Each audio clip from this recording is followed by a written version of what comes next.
This week on No Cell Service, our hosts cover the supernatural body horror together. This content is intended for mature audiences only. Listener discretion is advised.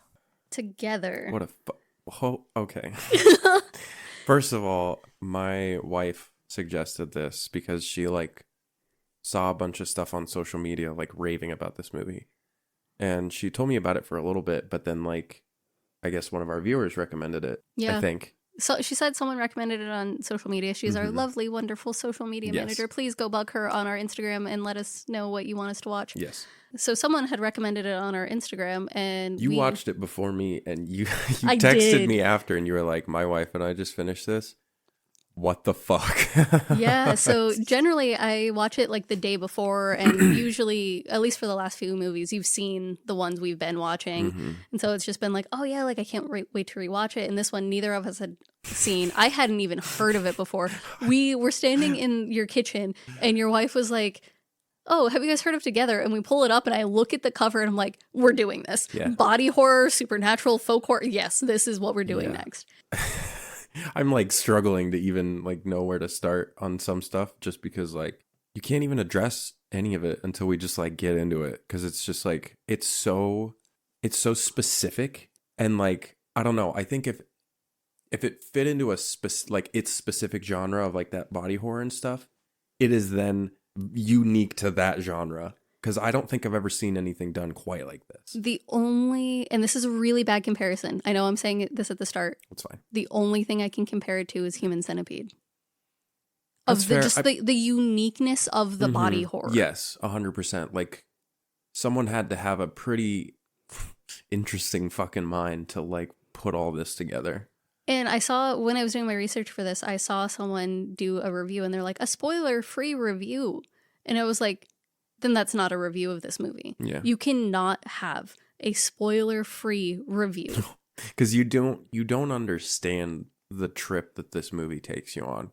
You think that it feeds you enough to where you kind of get it early, to the point where when shit's actually happening, you're just in it with them, and you're like, what?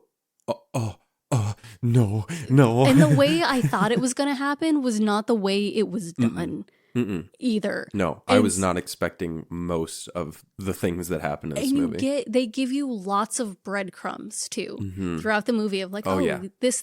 They make sure you're well fed throughout. It's fucking great. The entire time. And so by the time you get to what's actually happening, and you get to the crux of the movie, the climax, the ending of this movie, you're like, you have a fucking crazy perspective, and you're just okay. Okay. I'm going to say at the top, too, this couple should not be together. No. God, these people are fucking toxic to each other. We'll just get right into it. It opens up with, a forest in, the evening, and you hear people shouting names. Carrie and Simon. I was going to say Scott. Yeah.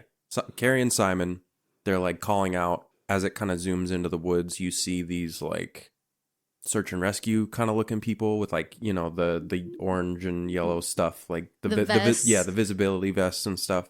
High vis vest or whatever, and they have flashlights, and it's still your stereotypical a child went missing in the woods search party. You've got the dogs, you've got people calling out names in intervals to give a gap to hear something come back, and you get this zoom out shot because you get into the party, and then it zooms out through the forest, and then there's a bell on the ground in a hole. Yeah, it's this. There's a hole in the ground, and there's this bell that's lodged into the side of the top of the hole, so it's kind of hanging out almost. Yeah, if you dug a hole and stuck a bell in the side of the wall, and it's just chilling. One of the search and rescue guys has some dogs, and they end up finding this hole. They go down into it, and it's there's rubble, and there's almost church pews strewn about, buried, half buried in rubble. And I couldn't tell if it was just the contrast on my TV. I could not for the life of me tell what the rubble was.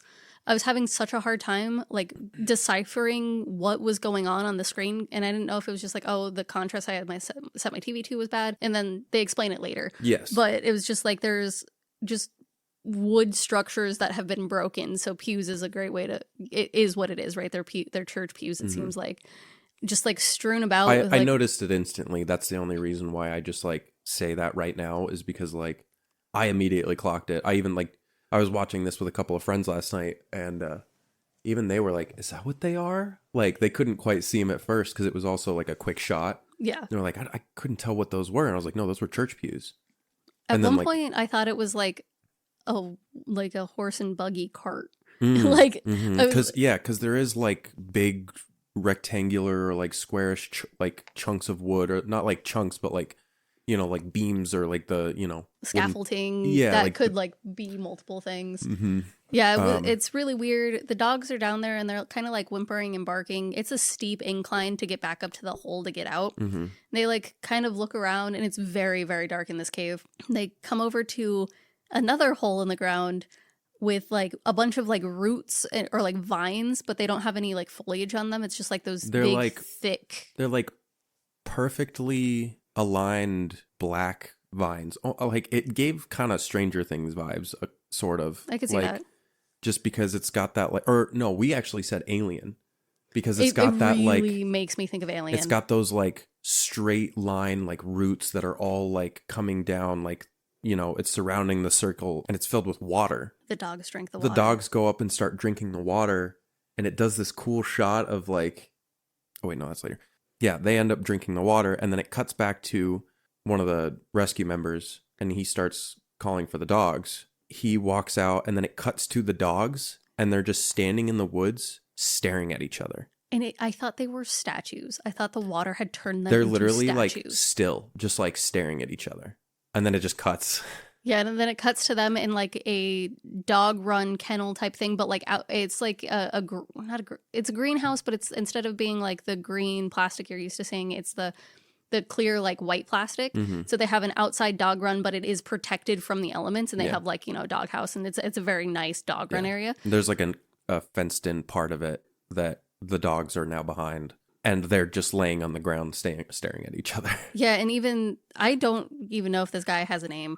No, I don't think, because his daughter calls out one point and just calls him daddy. Yeah. And like he's not in any of the notes or anything. But anyways, this rescue worker is like staring at them like, the fuck is wrong with you guys? But I guess you're home and like you're not attacking each other, so whatever. So he goes to bed, and he drops a missing persons poster like on the counter before he crawls to, or like on his side table before he crawls in bed. And then you see it's a missing poster for Carrie and Simon. They look like hikers. Like they're dressed. They like have backpacks. They have like bandanas on. They look like stereotypical, people that know what they're doing. These stereotypical like white hikers who are like, I am an outdoor survivalist and blah blah. But like, you know, they actually can handle themselves and like know what. Kind of look like they'd be on Survivor. Yeah. Like, yeah, one of them's got the bandana, literally, like, yeah. Yeah, 100%. Yeah, so then you know that those are the people they were out looking for earlier, and you know the lights cut out, all that kind of stuff, and then you hear like growling and like weird. Well, it cuts back to the dogs, like it's looking directly at one of them, and almost like behind the camera, you start hearing this like crunching, these gross like sounds, just not like loud or like intense, but just kind of like faint. They're very like soft. Yeah, it's a mix of that and like distressing dog whimpers.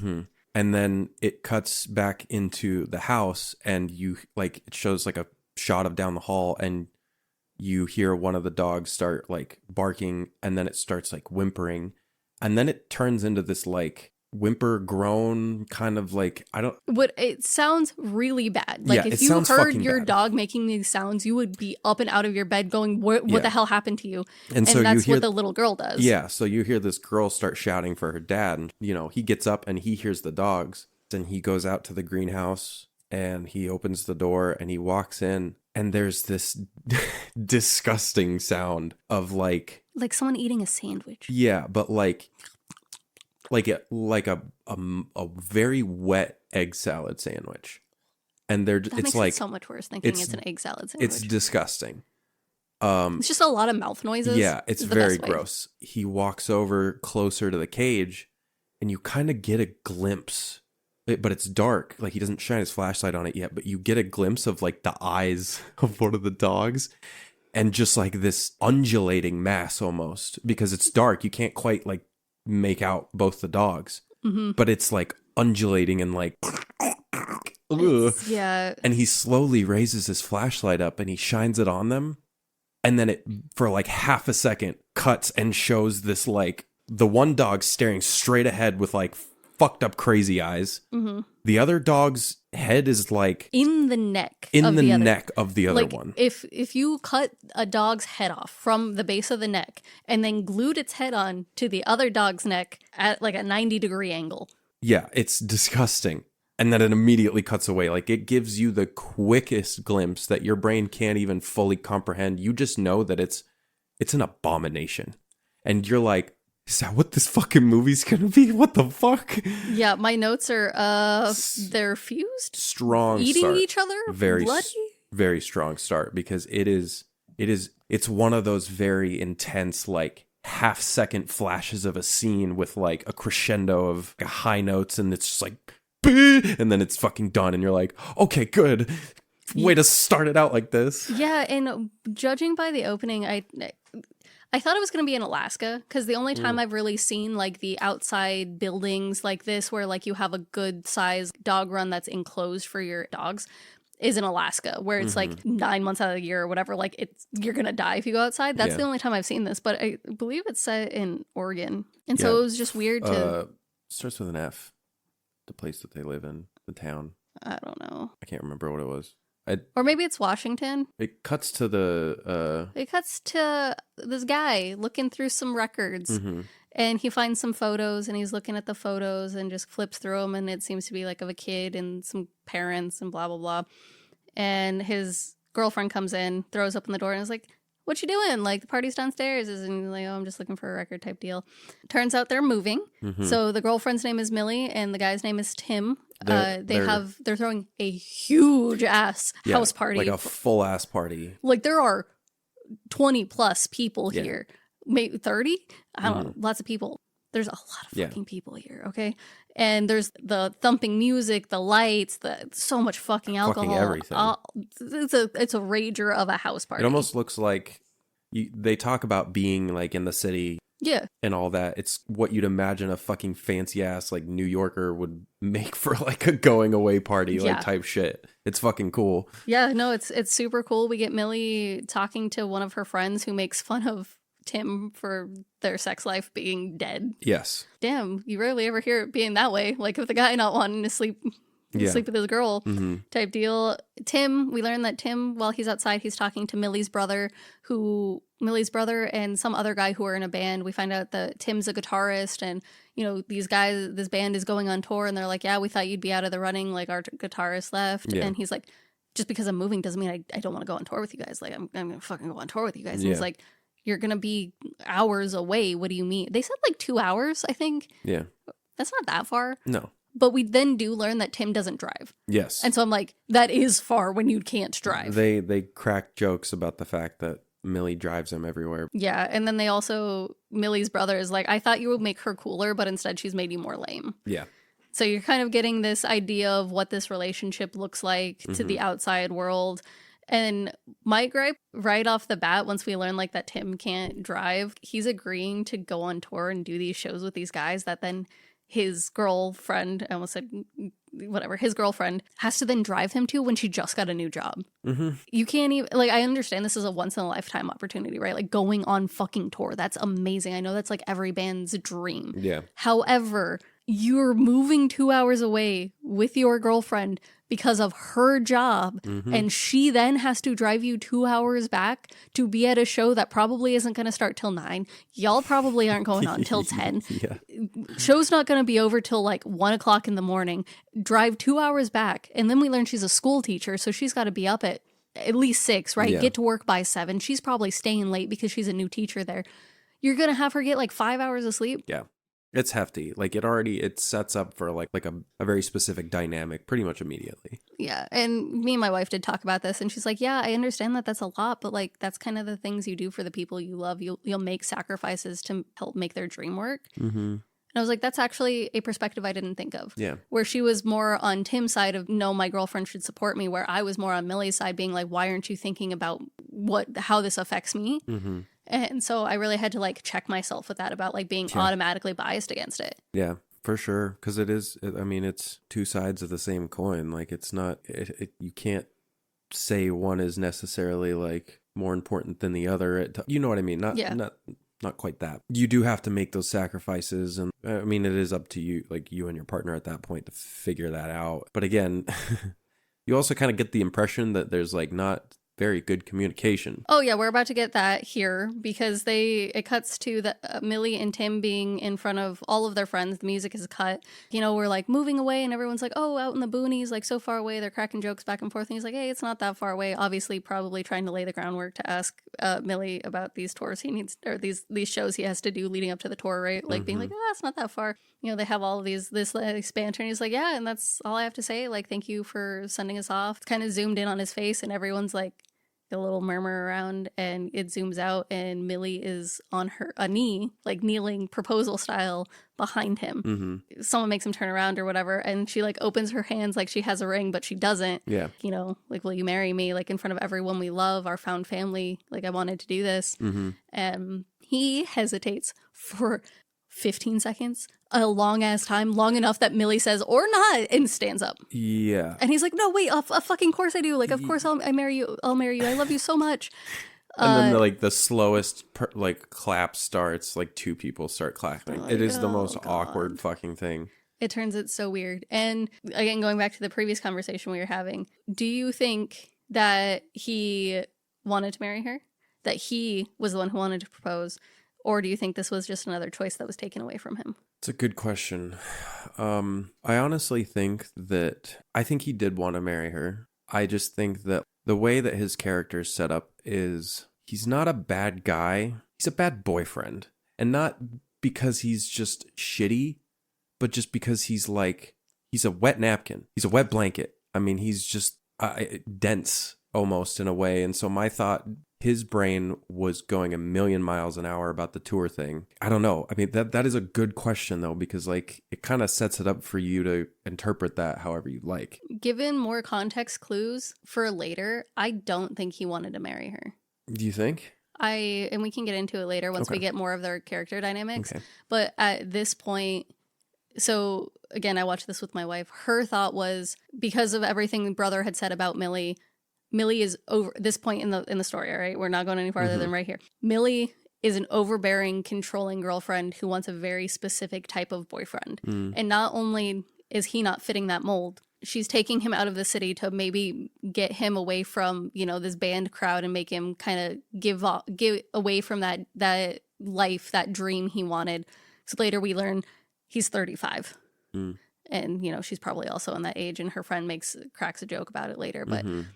And then the marriage thing was just another thing she took away from him that he wasn't able to decide on his own or do the gender norm stereotypical propose to his girlfriend the way he wanted to versus her being like, well, I knew we were going to get married anyways. So I went ahead and chose how I wanted to do the proposal when I wanted to do it. And I'm proposing to you instead. That does make a lot of sense. But for me, I see it as at this point, he thought he was going to make it big as a guitarist in some kind of band, and this was kind of like a complacency. She's not the worst, but she's not the best. I'm just gonna live my life how it is now. I don't see a need to change it at all.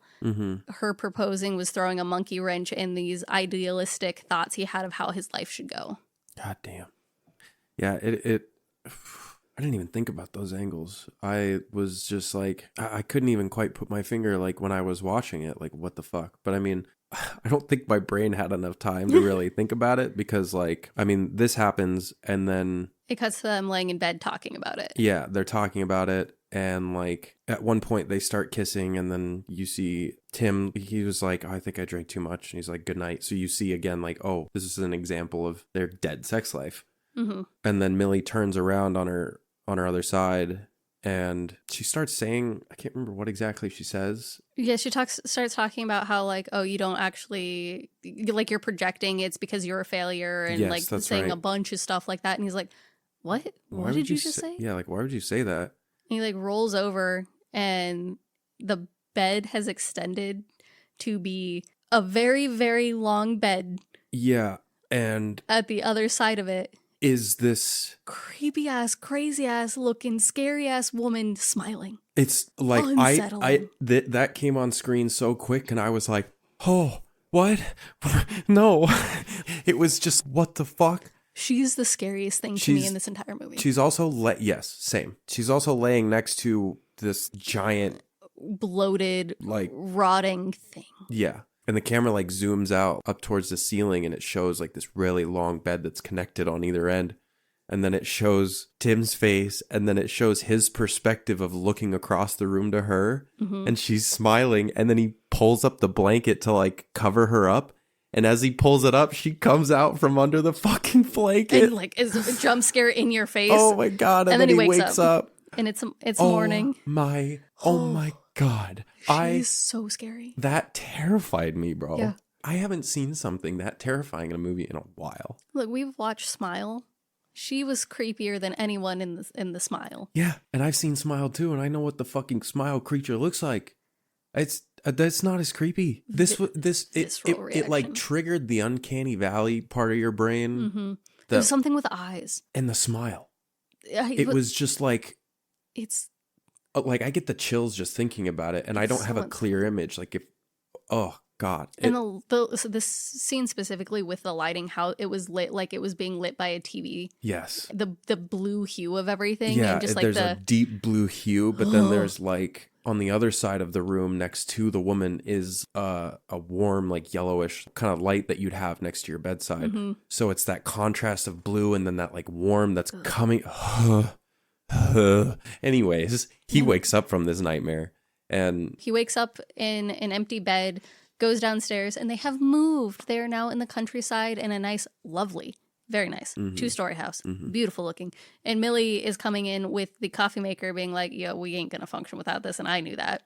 And he's, I don't know, says something or another. And he's like, she looks at him. Well, if you're out here already, like make sure you bring something in. And he just picks her up and then they go inside. And it's really cute. And it shows that the thing with toxic relationships, right, is like it's not toxic 24/7. And that's why people stay in them. Yeah. Is because the good times are good. The cute things are really cute. But the shitty things are 10,000 times worse than any cute thing ever can be. Yeah. And it's hard because people don't know they're in those situations most of the time. No, because you have to like sit down, because in your head, right, I feel like you're always thinking, and I've been in toxic relationships, and so I'm saying this from someone, and this is how I used to think about it when I was in my toxic relationship, was the forefront of your brain has all of the good times and everything you don't want to lose about the relationship, right? And then it's not, because you're always like, well, they were so good to me yesterday, like I'll just do exactly what I did yesterday and the same thing will happen, and then it will just snowball into this great, wonderful thing. Yep. And then until you, like for me, I literally had to sit down one day, like all of my friends were telling me like, hey, we don't like this for you. You don't seem like yourself. I was fighting them, fighting the whole relationship until one day I was like home alone because this is the first time I moved down to Mesa. I was home alone. I was kind of just staring into the den where all of my nerd shit had to get put because it couldn't be in public because it wasn't adult enough, right? So it was all in the den, and I was just staring at all of my shit kind of like off to the side, hidden. Do the good times outweigh the bad? And on my hands, I could count 5 good things that had happened in the past year. Oh, man. And so that probably hit you like a fucking train. Yep. I moved into the spare bedroom we had at the time and then moved back to Flagstaff at the end of, I broke the lease early, my part of the lease early. And I think I moved out within 2 to 3 months. Wow. If that, and it was just because I had to like figure out how to get everything back to Flagstaff. Yeah, and like, no, that's not easy. Yeah. Oh, I mean, that's a perfect example. Luckily, you saw it one day, but like some people don't. Some people will go 30 more years before, it ends up in divorce or you get put in a documentary because you killed your wife. I mean, I'm sorry, but these things are real. Like it's. And do I think they're to the point of, and again, this might be me projecting onto the relationship. They are toxic, but I don't think it's a like. I don't think it's a make or break yet. Like, no, I think they just need to have some hard conversations. Yeah. And they need to be on a certain level, but it's not like it's so bad that you're just, they need to break up. Yeah. Like it's an interesting it's just, back and forth. You're kind of seeing the cracks of what isn't good but it doesn't look so bad that you're like, oh my God, you're both so goddamn awful. Like, Mm-hmm. why are we even here? It's Yeah. just, oh, that's a little strange. Mm-hmm. Like, is that normal for you type Yeah. deal? 100%. So they start unpacking, getting the house all put up together. Jesus. Tim opens a box of his dad's stuff, and inside of it is us. I think that's a sawzall. I think so. I think it's a sawzall. I might have looked away for a second. Again, it was, I think at that point, 1 a.m, and I was also watching this with some friends. Yeah, so it's a sawzall. I was correct. It's one of those hand saws that has the really like long, thin blades at the end. Yes. And he's like, oh, I can use this to fix the back deck. And then he like clicks it on, and it like fucking goes crazy because he doesn't have a good grip on it. And he's like, never let me touch that again. Yeah. And he just like sets it back in the box. Yeah. So he sets it back in the box, and he's looking around. Millie goes to the bathroom or something. He's like, you smell that? And he says something. And he's like, Millie, you smell that? And she's like, I'm peeing. What? Yeah.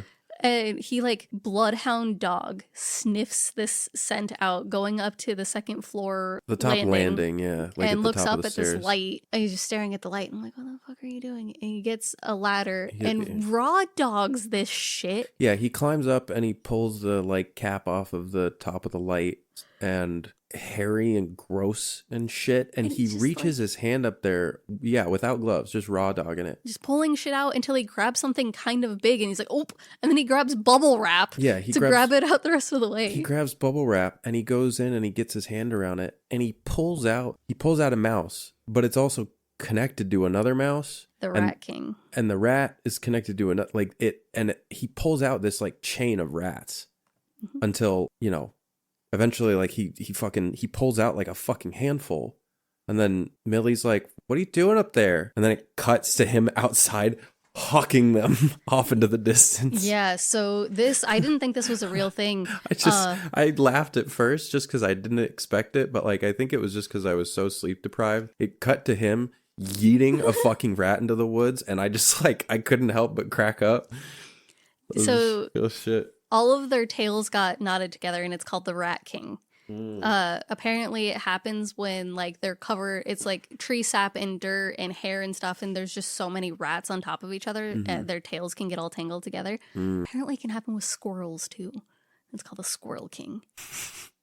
And it's terrifying. Oh. Yeah, so this is that's lovely. That fucking happens, and it makes me very sad for the rats because I think rats are very cute. But also the fact that like, throw it away. Yeah. Why are you yeeting? Because they like squealed. Like they might have still. One of them did squeal, and he like dropped it on the ground, and then one of the rats in the pile kind of like moved a little bit. I forgot to mention that. Just throw it away. I can't imagine, because then forget anything ethical. Like if you want to go that way, like bury it, right? Make sure it's out of its misery, whatever. You're yeeting it into the forest. You fucking city kid. Do you know that attracts things that eat it? That is food? To be fair, 2 things. One, honestly, it's not really a worry because they don't have a dog or anything. You want to get bears up in your backyard? Fucking wolves? But yeah, Big he also cats? doesn't fucking know. Second of all, the only reason I would have to completely encompass the dead rats in something so that when I put it in the trash, it doesn't sit there for a week and just make my trash smell like dead. Does that make sense? It was already smelling like that dead. That's how he sniffed it out. I guess, but it would just get worse and worse. And then throwing it in your backyard isn't going to be worse. You're going to get vultures. I mean, it'll crows. Get picked up and, you know, taken away eventually. I don't know. Not to say that he did the right thing. I think I would have buried it. I think I would have buried it too because, like, I don't want to put it in my trash bin just because it's going to make my trash smell. I wouldn't want to yeet it in my backyard because I have dogs. And I have small dogs too. We also have, there are coyotes all There's over coyotes all over the fucking place. My neighbors are like, hey, you hear those coyotes the other night? And I'm like, no, but I'm just going to go outside with a baseball bat with my dogs at night. Or fucking javelina, man. Like, Jesus. So I don't know. But I think that's also why it was funny because I didn't expect him to just fucking yeet him into the woods. He's like sitting there like watching over this, you know, hill that he threw him down, and Millie asks him like, how did you find them? And he doesn't say a fucking thing. Does she ask here? Yeah, because he doesn't reply. Yeah. He just stands there with his back turned to her, and he doesn't fucking say anything. He looks traumatized by this whole event. Yes. And so, which, like, fair. Yeah. Not gonna lie, that's very fair. then it cuts to him in his office. No, right? we go to Millie. She's making tea at her new job, and she gets reprimanded by Carol, being like, I don't even know what she says. Did you bring this coffee from home, or is it out of my tin? And Millie's like, oh God, like, I'm sorry, I didn't realize. I thought it was, because she's like in the staff room. So she's like, oh, I thought it was just for all the staff. And, Jamie, another teacher, comes up and is like, don't worry about her. She is protective of old bags because she is one. Yeah. So she just like shoos her away. He just turns around and kind of like motions, like, he may say one thing, but like, it was very just like, I think he says, that's enough, Carol, or something like that. That's enough, Carol, and just fucking like shoos her off. So they sit at a table together. He explains he was on the hiring committee and that, like, he was very happy to see that someone of her caliber of work wanted to work with them, which gives you the idea that she's like a very maybe not a necessarily well-known, but like a decorated teacher. Yes. Enough so that they were willing to be like, or not even willing. They were like, hey, fucking headhunt this bitch. We want her. Get her here. Yeah. And him to be like, yo, bitch, why the fuck are you here? You probably could go anywhere. Why did you choose this whole town in the middle of goddamn nowhere? And so they like sit down and they have a little chat about it. And she talks about how she just like wants to actually help kids, and being in the city where you don't have that connection. Like, you don't get to have the one-on-one with kids as much, right? Like 40 people to a classroom, all that kind of stuff. Like, you don't, like, kids fall through the cracks all of the goddamn time because of that shit. And Jamie like gets super dramatic and is like, oh my God, passion, what's that like? Or like says something about her passion for it. She talks about how they just like where they just moved to, and he's like, this is the most small town thing to say, but we're neighbors. Like, my house is the yellow house on the corner, and like just kind of like he's going like, it's through a great stuff. Place, beautiful neighborhood. Then it cuts to Tim home. Quickly, it mentions, well, she like brings up the fact that she moved with her, well, she says fiance, but then she says like husband, but then she says husband. Oh yeah, He's and then like, she's did you like, move with your husband? My fiance, partner, well, and then she says boyfriend, and she's like, oh, that sounds immature. Boy partner. Yeah. And he's like, your boy partner. Okay. Yeah. So immediately Jamie is probably guessing that like something weird. There's some cracks in that. I don't know what. I immediately love Jamie. I was just sitting there like, I know something's off about you. There's something, I don't know. Maybe it's just the fucking actor they chose. Something about his fucking smirk and just the way that he went about himself immediately set off something in my brain. We thought that he was a homewrecker. I did too, actually. I thought that like, at one point he was gonna fucking try and swoop in and. Yeah, like he's getting the lowdown on like, oh, like you and, because the way he just like says husband, right? It feels like a little, a little bit of prying, just being like, oh, are you single? Like, what's going on and here? then when he goes to leave, he's like, yeah, maybe maybe sometime I'll come over and have dinner with you and your boy partner. He doesn't say that dramatic, but like you get the idea. He like does a little dig at it, at the boy partner thing. And I was endeared to him, but with the slight undercut of like, oh, you're trying to sleep with her. See, yes. The problem is he's charming, but most of the time. He's charming with glasses. Yeah. Serial killer. The problem is, the charming guys, the really smooth guys that know how to just fucking say everything right, those are the guys you gotta watch out for. Yeah, Ted Bundy was super charming. It's terrifying. And so like I think that's probably why also like it just set me off, as I was like, you have an agenda. Like I don't know. That's super fair. Like I said, my thing was like, oh, we're gonna have like a undercurrent type thing of she's gonna be cheating, homewrecker status. That's the inkling I got. I didn't think it was like anything super nefarious. Yeah. I just thought he was trying to get in her pants. Yeah, 100%. No, we all looked at each other last night and we were like, oh, he's gonna fuck this shit out of her. Right. Especially, yeah, because she's not getting laid. He's gonna be like, I can give you what you need. Exactly. Like, so it's like it's setting it up perfectly. Now it cuts to Tim is home practicing. He's practicing for his gig on Thursday. And this is where my notes say here he can't drive. So I don't know if this is the first time. Yeah. So that it gets mentioned. He's like in his studio, like playing music actively, and Millie just like walks up and like knocks on the door, which I don't know, to me, if you're actively playing music, don't you want to wait until they're done recording? Or I guess maybe he was just like in a jam sesh trying to like warm up or something. Yeah, so he wasn't recording, he was learning chords. Oh, so that's right. He was I think what he was trying to do, my guess because of what was playing on screen, I think he was trying to match pace with the song that was playing with the right chords. That makes sense. Because he does mention something about like how he's like, oh, I really need to learn this.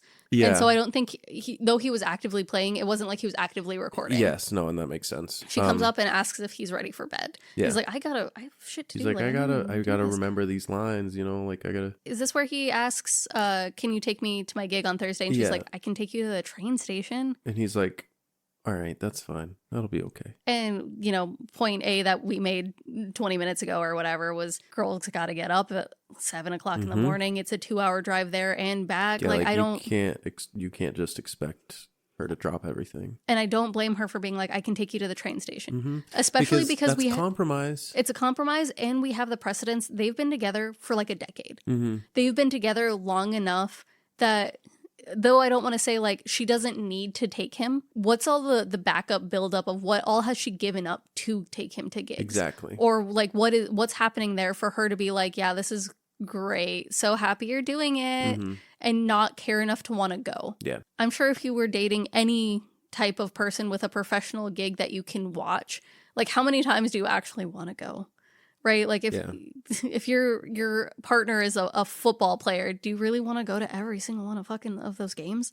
Well, and like especially, for like music gigs, you're going to see the exact same show, the exact same set. While you can love a song or even an album, you can listen to that whole album 100 times, and then that 101st time might just hit you, and you might be like, okay, I think I just want to stay home.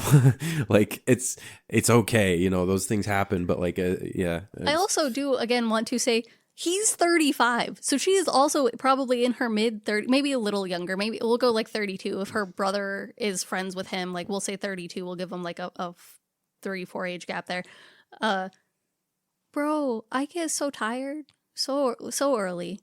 Going to a show is like an endeavor, and to have to work the next day with fucking children, it's not happening, man. Yeah. Like if this was my wife's first show, or like they made it to the fucking arena, then yeah. But this is a Thursday show with her brother's band. Yeah. I don't blame her for not wanting to stick around for that. I like the compromise of like, I can take you to the train station, but I have to fucking work.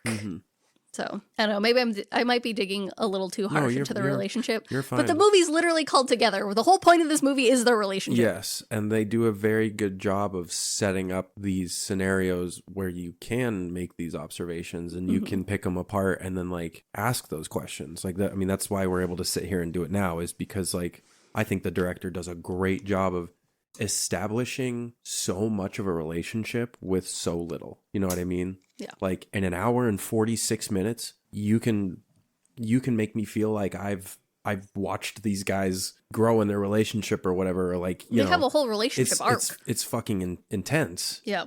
During that conversation, they compromise on going on a hike. So Oh, she yeah. So seems he's pretty like- upset about the gig, and he's Yeah. like, "Oh, how about like tomorrow we go on that hike instead? Like The that hike hike you you really told me wanted about. to go on." They are the most inexperienced hikers I have ever seen in my Yeah. life. They go out. He does have a backpack. Yes. He So does have a that's- backpack. They're dressed in shorts, no jackets, a water bottle each, and if this is in, I believe it's supposed to be set in Oregon. Yeah. it felt- rains randomly. Why the fuck don't you have a jacket? Yeah. So they go out and they start hiking, and as they're walking through, The path gets really overgrown at the end, Yeah. and they're like, did we make a wrong turn? Is this the end of it? And so Tim starts like looking around, and he sees a bell, and like a decent size, I don't know, maybe 8-inch tall and 10-inch base Yeah. or whatever. And he's like, oh, hey, I think the path is this way, and there's like a little stair path. It's really overgrown as well, but it is like a marked path with bells leading somewhere. we also need to mention that these bells will ring alarm bells in your mind when you see them, because like there's like a fucking Is it a eyeball or like a sun. I thought it was a sun, but maybe it's a weird symbol on it. It's not just like a smooth bell. No. Like there's a symbol on it and it's like decorative. Copper. It's like specific to something. Very specific. And ancient looking almost. Like ritualistic. Yes. To something is what it feels like. He like looks up the path and there's this really overgrown grove that is just, there's bells all through the path. And so he's like, I think we should go this way, you know? Millie, to her credit, does say, I don't want to be the dumb city folk who lose to nature. Yes. She's like, let's just turn around. He's like, no, it's fine. Like the path is clearly marked. Next scene, torrential downpour of rain and they're fucking lost. He's literally like, no, we'll find our way back. It's a nice day today. And then it cuts to downpour. And they're literally running through the woods. Is this the way to go? Or I think Tim's like, I think it's this way. We got to go this way. And Carrie's like, no, it's this way. Millie. And he's like, Millie, sorry. And he's like, are you sure? And she's like, no, are you? And he's like, fuck. So he pulls out his phone and he pulls out the compass. He looks at it and he's like, that way's north. And she's like, great. What do we do with that? Like, where are we? I have to say that is such a good bit because you know that so many people in our generation and the generations that come after us will all know that when you're lost, you should at least always know where north is. But then if they ever get into that situation, it's going to be exactly this, where they're like, okay, what do I do with this? Like what information? I don't know which way our house is. Tim ends up just going like, yeah, I think we should just keep going southeast-ish. And I'm like, says who? Why? Like, what the fuck? If I had to rely on like the thing is though, like how often do you actually use a compass, right? And I feel like if you are going to rely on a compass for something, you need to know which way you came from. Exactly. Is the problem. So if he even had an inkling, like I say this like he should have done this. I would never do this. Is okay, when you leave your house, have your compass out. Mm-hmm.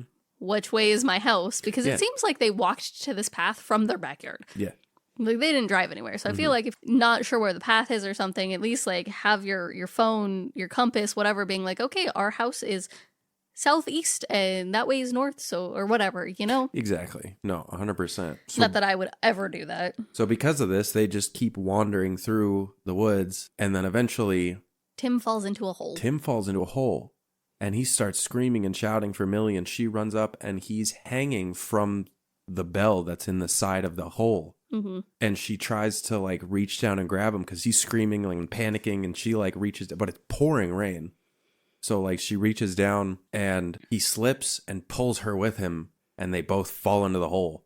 And it's like, I don't know, 15, 20 feet. It's not like a ridiculous fall. But it's a fall enough to like knock the wind out of you. And if you landed on something wrong, you might break it. Yes. But it wasn't like you're falling. No, they didn't fall 50 feet. They didn't like hit the walls or anything. They just like fell 15-ish feet down into this hole. He loses his phone. And it's like, damn, all my demos were on there. And Millie looks at him and is like, I'm fine, thanks. Yeah. He's like, oh, sweetie, I'm so sorry. How are you? Is everything okay? Again, not necessarily a bad guy, just a bad boyfriend because he's a fucking wet towel. Or wet like, blanket. I keep saying wet everything. You get the idea. It feels like he just doesn't know how to think about someone else. No. Which again is wild if they've been together for a decade. Mm-hmm. Like, again, it's that complacency of this is where we are and this is how it always will be. I don't need to think about her because she's always been here. Yeah, we got our own shit going on. I know that. But it's like, no, that's not how that works. Yeah. It feels like they've really just gotten complacent in their entire relationship. 100%. And complacent with bad habits. Yes. And like I talk about high school relationships quite often off air, obviously, about like people will get in a relationship in high school or early in college and they'll be with that person throughout that entire experience, right? Like, so you get to someone like your senior year of high school and then you have this whole college experience or freshman year of college and you have that whole experience and you like literally become an adult with someone, right? Like in all of your big life experiences of like your first apartment, like, you know, maybe you bought a new car, like all of these big things happen with this person and that's great. But also, like, you don't know how to function as a damn adult. You haven't learned proper communication skills. You haven't learned what your own boundaries are. You haven't learned shit about yourself. Yeah. That you just have all of these bad habits. Like, you'll just continuously do a thing because you've always done it that way. Even though you and your partner have had the conversation 40 times, don't leave your damn socks under the coffee table. Yeah. And it's just like, well, I always leave my socks under the coffee table. Yeah, you know? exactly. Like, you just get into those things and you never learn how to, or I shouldn't say ever. People rarely learn how to break out of the cycle that they have put themselves into. Mm-hmm. And that's what they feel like they're into. They've gotten used to all of these things and they're just like, well, that's just how my partner is, even though it drives them fucking insane. Mm-hmm. So the other thing too, you can grow up side by side with someone, experience a lot of the same stuff, a lot of the same maybe traumatic events, or like maybe not necessarily traumatic, but just the defining moments. Milestone. That like build you into the adult. You know, you two can go through those experiences together, but then you will still become very different people just because that's how it works. Like your brain and how it's wired is not going to be the exact same. So like how you two may process things as you grow up into that adult, you can grow apart, but you've always been there. So it's like, no, we're together, you know? So like what, it's like taking for granted that person has been there through all of the big things and they'll always be there, right? Yeah, 100%. Anyways. Millie is like, we should get out of here. And Tim's like, girl, it's raining. We're not leaving anywhere. Let's stay nice and dry in this cave. And he's like, I can build a damn fire. He like walks over to one of the pews and like he starts ripping it apart. And he's like, we can build a fucking fire and just hang out here. And she's like, how? What? And he like pulls out a lighter and she's like, why do you have a lighter? Why do you have that? And he's like, let's talk about that later. And they build a fire. They bring up Man versus Wild or something. Yes. He's like, I've seen Man versus Wild. I know what I'm doing. Yeah. I don't believe this man has ever watched a single episode of Man versus Wild. No. And I'm getting ahead of myself. It's okay. So he gets all of the stuff to build a fire. She questions about the lighter. Then they like go deeper into the cave kind of to get away from everything that's wet. And she then has like a blanket, a carpet. I think they brought a blanket in the backpack because they were like maybe trying to have a picnic or something. Oh, I think you're right. I think they did no, that's not here. I remember. Okay, so I guess they have a blanket. Unclear. Maybe they had a blanket. Maybe they found it in the cave. There's a lot of weird stuff in the cave thing. So either way, they only have half a water bottle left. Tim gives it to Millie to drink. And he's like, I'll drink. Or I have another bottle here, and like has a wine bottle and sets that between them and then goes over to stagnant water. I know. You're telling me this man has watched Man versus Wild and is about to drink stagnant fucking water? This dude walks over to that hole in the ground in that like pool of water that the dogs drank out of. And it is still water. It is like it's not like a ground pond or like ground pond. Like a geyser or like an underground reservoir type. Yes, like where it is not that. And you can just tell. There's no movement. It's murky as fuck. You can't see the bottom of it. It's raining. Go collect some fucking rainwater. Yeah. What? I know. I feel like the first thing you learn in Man versus Wild or Survivor, don't drink stagnant water. He takes his bottle and he scoops up a whole fucking thing's worth. He tests it first with his little hands, that's right. and he drinks it, and he's like, it tastes fine to me. Give me the bottle. Yeah. And as he's filling parasites definitely have a taste. As he's filling the bottle and he like scooping up the water and bringing it up to his mouth, like the camera's panning down to the water.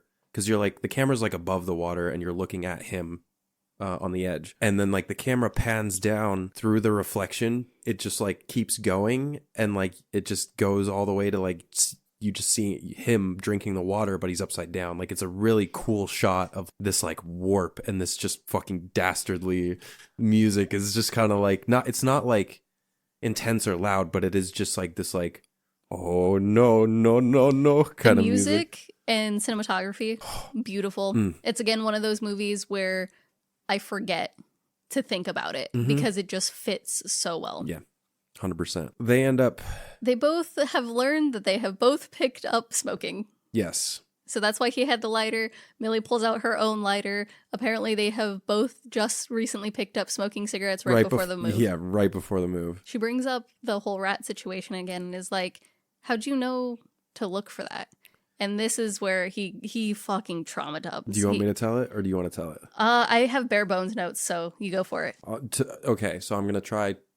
This is all from memory. So essentially, he tells a story about when he was young, he like had his dad come into his room one day and be like, it smells like shit in here. Like you need to clean it up. And so he cleans up his room. And then the next day he gets home from school and his dad's like, it still smells like shit. So he cleans it up. And then by the third day, his dad comes in and he's like pissed off about it. He's like, what the fuck is that goddamn smell? And his dad starts tearing apart his room. And at this point, he's scared because his dad's just like being erratic. His dad's just being erratic and like crazy about it. And then finally, his dad looks up to the light and has like, I can't remember what he says. It's kind of like a eureka moment. Then the next day, he comes home from school. He goes into his room and his dad's in there and he's smiling.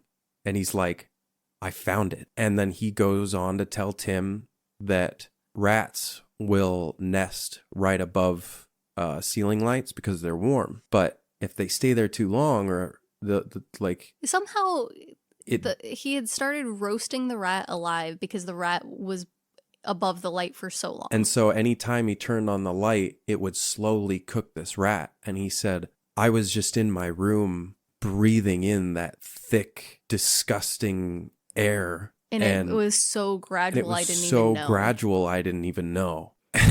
Which then turns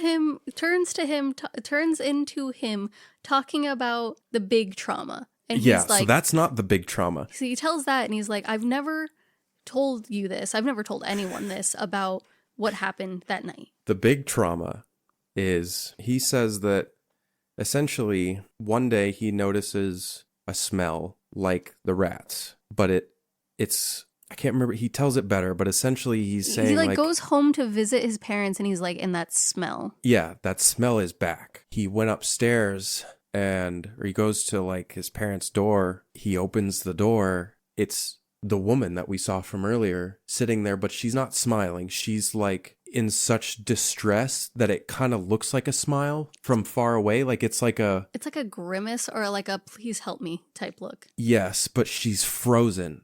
And then it cuts to, apparently she had, his dad had passed away in his sleep and she woke up and couldn't deal with it and just snapped. And just kept sleeping next to him every night. Living and breathing in that thick, disgusting, he uses better words than that. He has really good words to describe it is a chilling story. And they show you like cuts of like, you actually see like the dad, and he's rotted. He's bloated and rotting. It's disgusting. Yeah. And his mom is just like, oh, disturbing. I hated it. Yeah. It's not like the creepy, visceral from The Dream, but the compassion of just like, holy shit, this poor fucking woman has just broken, but also like, what kind of psychotic person could do this? Yeah. But also, like, and I say that loose terms because, like, what would you do? A history of mental illness and then your rock of a person that you've been with for like 40 years just passes in their sleep. Like, what do you do? Exactly. Like, so I no fault or like shade onto her. Like, I have no idea how I would react if I woke up and my wife was dead next to me. There is no sane thought that goes through my head about being able to cope with that. Nope. Oh God, I can't even imagine. And on that note, my wife looked at me while we were watching this and said, "This movie is made for people like you." And I was like, "Wow, what a fucking insult!" What? Okay. We'll talk about it once we get to the end, and I can explain it a little bit more. Yeah, but she was fucking making digs at me this entire movie, being like, "Wow." That's fucking funny. He explains that the dead rat smell brought back all of these memories because Millie is like, "Why didn't you ever tell me this?" And he's like, "Honestly, I forgot. Until last night or yesterday or last night, whenever he said." And that smell brought it all back. Yeah. They go to sleep. They fucking go to sleep, and they end up scene. Holy shit, dude! God. They wake up and they're like snuggled next to each other, like with each other under the blanket. And he's the little spoon. But he wakes up. Tim gets up because there's this like wind and this like low roar that's kind of like pushing through the cave, like kind of closer to him. And he gets up, or he like sits up, and as the wind is like pushing towards him and he hears the growl, he starts to like panic, like hyperventilate breathing, and his breath gets faster and his groaning gets louder, and so does the groaning in the wind in the cave.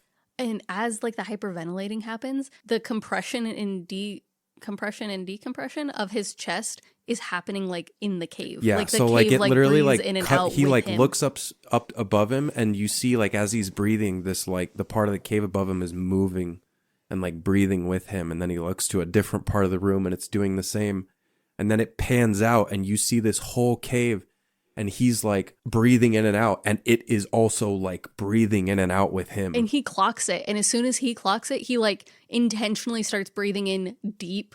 Yeah, well, he stops breaths. breathing for a second and it goes silent. And then he kind of like tries to catch himself and gets it to go slow. It's such a cool scene. And then He looks over at Millie, who looks like she's struggling to breathe. yeah, she's like choking, like with her mouth open, just like, like, and then Two hands grab him by the face and yank, and then all of a sudden he fucking wakes up. And you're like, oh, okay, what the fuck? Okay. This is the second movie we've had with like hands yoinking a face out of the frame and it just being like, Yeah. Oh fucking my weird. God. I'm not here for, disembodied hands grabbing people's faces. Yeah. I didn't think that was a sentence I would ever say in my life, but here we are. Yeah. So anyways, they get up. They try to get up. Well, they try to get up, and they like, They're sticking to the ground. they're wincing in pain. And they're like, what the fuck? Yeah, and there's like this sticky shit on the ground. Yeah, so like when you like sit up after being on the ground for too long, you like push your hand down, like their hand is like sticking like there's syrup or something there. Yeah. It's not like a full stick where you have to like full pry, but it's just like, ew, why like am stringy, sticky. yeah, like it's again syrup sticky. And as they try to get up, they like move and they start wincing, and they take the blanket off their legs, and their legs are like Stuck together at the like the side of the calf to the other side of the calf, and they're like, what the fuck is happening? And Tim's like, I guess it's mildew. Yeah. What the hell? And he's like, we just gotta fucking We just gotta pry it off. yeah. And so they rip their legs apart, but it leaves like a full ass wound. Yeah, it's like a flesh wound. Mm-hmm. Like it's ripping into the dermis or the Yeah. epidermis, but it's not like it's not like to the bone or to the muscle. It's just like those first few layers of skin where it's like a road rash type deal. Yeah. I want to know because like they ripped apart. Someone got the other person's flesh. You just got your spouse's flesh flopping on your leg. Nope. Millie makes a joke about she realizes that her phone was in a puddle of water. They get both phones back at one point. But like, yeah, so I think hers was in water, and she looks at him and goes, oh, my demos are on there. And he's like, shut the fuck up. So yeah, then again, you see these types of moments where it's like those cute joking moments where they can now joke about something that was kind of shitty a little while ago, right? Again, what we're saying is they're not to the point where like, God damn, bitch, but they're to a point of like, hey, maybe you should see a couples counselor and just like talk some shit out. They end up, I mean, it's a nicer day out, and so they end up climbing out of the cave. And somehow find their way back home. Where they dump their phones in rice. Yep, Millie puts her phone in rice, and then She goes to shower, comes back. She's in a towel. She had showered at one point, or I don't know if that was before or after the phones. She's in a towel, and she like asks for a shoulder. I can never say that word Shoulder properly on the massage. first time. Shoulder massage.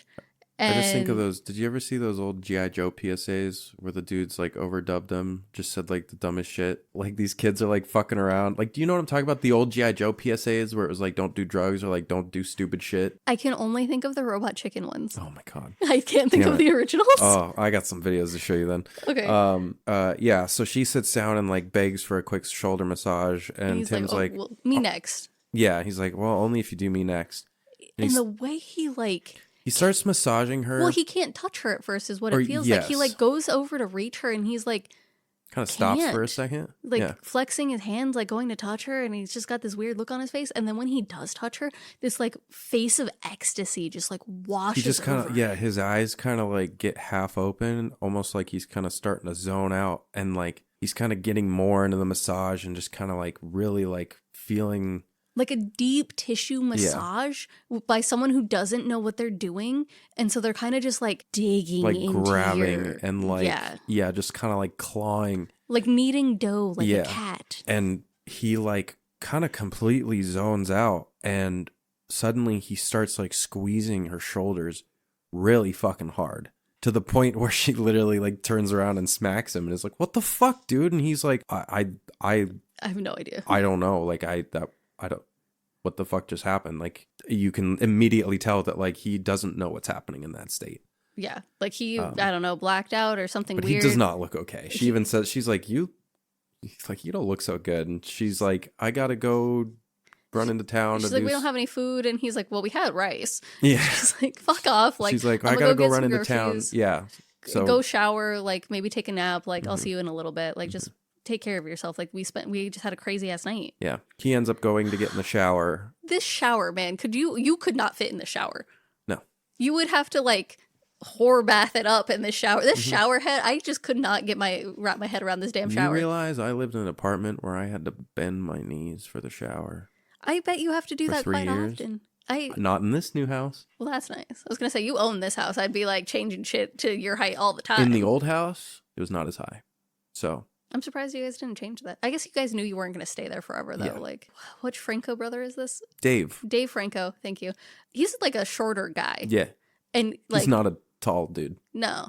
And so maybe my height. I actually don't know how tall he is. Well, everyone's short to me, so I guess I can't say that. He looks like he's a rather short guy, or like, I don't want to say like super short, like 5'6", 5'8", somewhere in that range, maybe. Average. Yeah, average height. He's not hitting 6 foot, but I could probably stand eye to eye with this guy, right? Yeah. He's like 3 inches below where the water is coming out of the shower, and I have never once in my life seen a shower head look like that. What the fuck was that thing? Yeah. It had the worst water pressure. I don't know. But besides the point of me caring about showers. no, it's okay. So we get this like back and forth. So like as he closes the shower door, it cuts to Millie closing the car door. And then as he's turning the hot and cold water on, she's turning the car on. And then he gets under the water and she drives out to the end of the driveway. And as she reaches the end, he kind of goes into this trance and just kind of like leans his head up against the wall of the shower, like underneath the shower head. It's like his like eyes like roll back. Same thing with like the shoulder massage, where it kind of feels like he's just like, he just kind of like slumped and just like fucking leans forward. if you could pass out standing up, Yeah. is what it feels like. And so he's just laying there, and then like it cuts back to Millie in the car, and she's just thinking there for a second. And then she just like turns on her blinker and turns left. And as she turns left, it cuts back to Tim, and his face like drags against the wall into the like to the left into the fucking corner. And he's like being like dragged into the wall, And almost he like has pulled. no reaction He has to it. no reaction. It's just like as if his body's being pulled into the wall. I described this to my friends earlier when we were having lunch. It's like his body is moving in the car. Yes. Like the way he turned, the way he's just getting dragged Yeah, around so like with all of the turns and the speed. It'll cut back to Millie and she'll take a turn, and then it'll cut back to Tim and he'll flip around to the other side of the fucking shower, but like being thrashed thrown around. Ragdolled around this damn shower. You see a lot of his butt. And that, yes. He's got a nice butt. And then eventually she gets on a straight and he is like pushing his head into the wall. And as she's going straight, he's pushing his head harder and harder. And it's like this weird, like vibrating Yeah, sound his hands too. are like Just, trembling. And you can hear like the creak and crack of the tile. dude, the tile is starting to crack and like blood's starting to come down from his fucking forehead. And it finally like snaps him out of it, like But the like pain he's or pushing something. so fucking hard that like, yeah. And then all of a sudden he snaps out of it, reels back and falls down in the shower. And he's like, what the fuck? And he's like, what the yeah.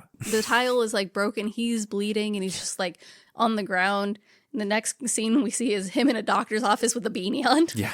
And I'm like, you know what? Yeah, fair. Yeah. And the doctor is just like kind of goes down a list that, well, your parents had mental illness, like kind of talking about that. And he's like, it's not that. He's like, well, anxiety and depression. He's like, it's not that. Like, this isn't what that is. And the doctor's kind of not fully listening, which, yeah, been there, bro. He's like, aren't you a little young to be doing this job? And the guy's like, actually, I'm exactly your age, 35. So To be fair, though, it's wild going to like jobs like that because I'm so used to seeing like, people in their 40s or 50s and me being 30 now. Yeah. It's just like, you're my age. What did I do with my life? You're like a full-ass fucking doctor and here I am. yeah, I love my dentist. The girl who does my teeth most of the time, she's definitely younger than me. And it's just weird because I'm not used to that. You're used to when you go to the doctor, you get your teeth done. It's by an adult. But then you're like, oh wait, that's an adult. It's so weird being, and I'm not downplaying any jobs or anything, but No. like your stereotypical jobs you see as like professionals, quote unquote, seeing people our age in those professions is just like so mind boggling to me. Cause I'm like, we should all just be working at a coffee shop. Why the fuck are we in this office? Well, yeah, because half the time my brain still thinks that like my age group should be in college, but I'm like, no, my age group graduated colleges and is like sending off their career right now or having kids, and like, Yeah. I'm like, okay, well, I get here we go. I mean, but then I realize I'm also just right there with them, and it's like, oh, well, I guess that's just how it all fucking comes down, huh? I think for me, it's just like, I don't want to say disheartening, but like, because I did originally want to go to med school, like if I was able to have gone to med school, I would be getting out of med school. Within like this year or next year, I would have been getting out of med school and would have been starting my residency and doing everything I wanted to do. I've thought about that, but you can't think that way because like I think as far as being like, man, if I had just went to college, I would have been done by that and been like working in my field for a couple of years at this point. But I can't think like that because like, I mean, not that anything's wrong with my life now. It's just like, I don't know, there's no point. Life's good now, and you did what you could back then with what you had, and I definitely wouldn't have done anything differently myself, even if I had the chance, just because, like... Where it led me, like, I am very happy. I own a fucking house. I have a wife. Like, I got 2 kids and 3 cats, and we're talking about kids and all this kind of stuff. Yeah, man. Did I say 2 kids? 2 kids. 2 dogs. 2 dogs. 2 dogs, 3 cats. You know, and we're talking about kids and that kind of stuff. Like, I love my life, and I'm not trying to downplay anything. Like, there's nothing I would change about the way we're living life, maybe where we live. But other than that, like, I love everything about this. I just, like, every once in a while I have those moments of like, damn, like, I could have been your, like, peer in your classes, right? Like, Oh, you realized if I had just continued doing YouTube from when I was a child, like back when I was like 16, 17, I would have had I mean, I wouldn't have had like, you know, wouldn't have been fucking Markiplier, but like that's a long enough time for you to develop a core audience. a core audience. Yeah. And I'm like, Dude, damn it. it's even... Fucking damn it. But like, I also, you know. We'll do cool shit. Anyways, back to this guy. Yes, so sorry. This guy in a doctor's office getting Valium, and then the doctor's like, no, it's they call it diazepam now. diazepam now.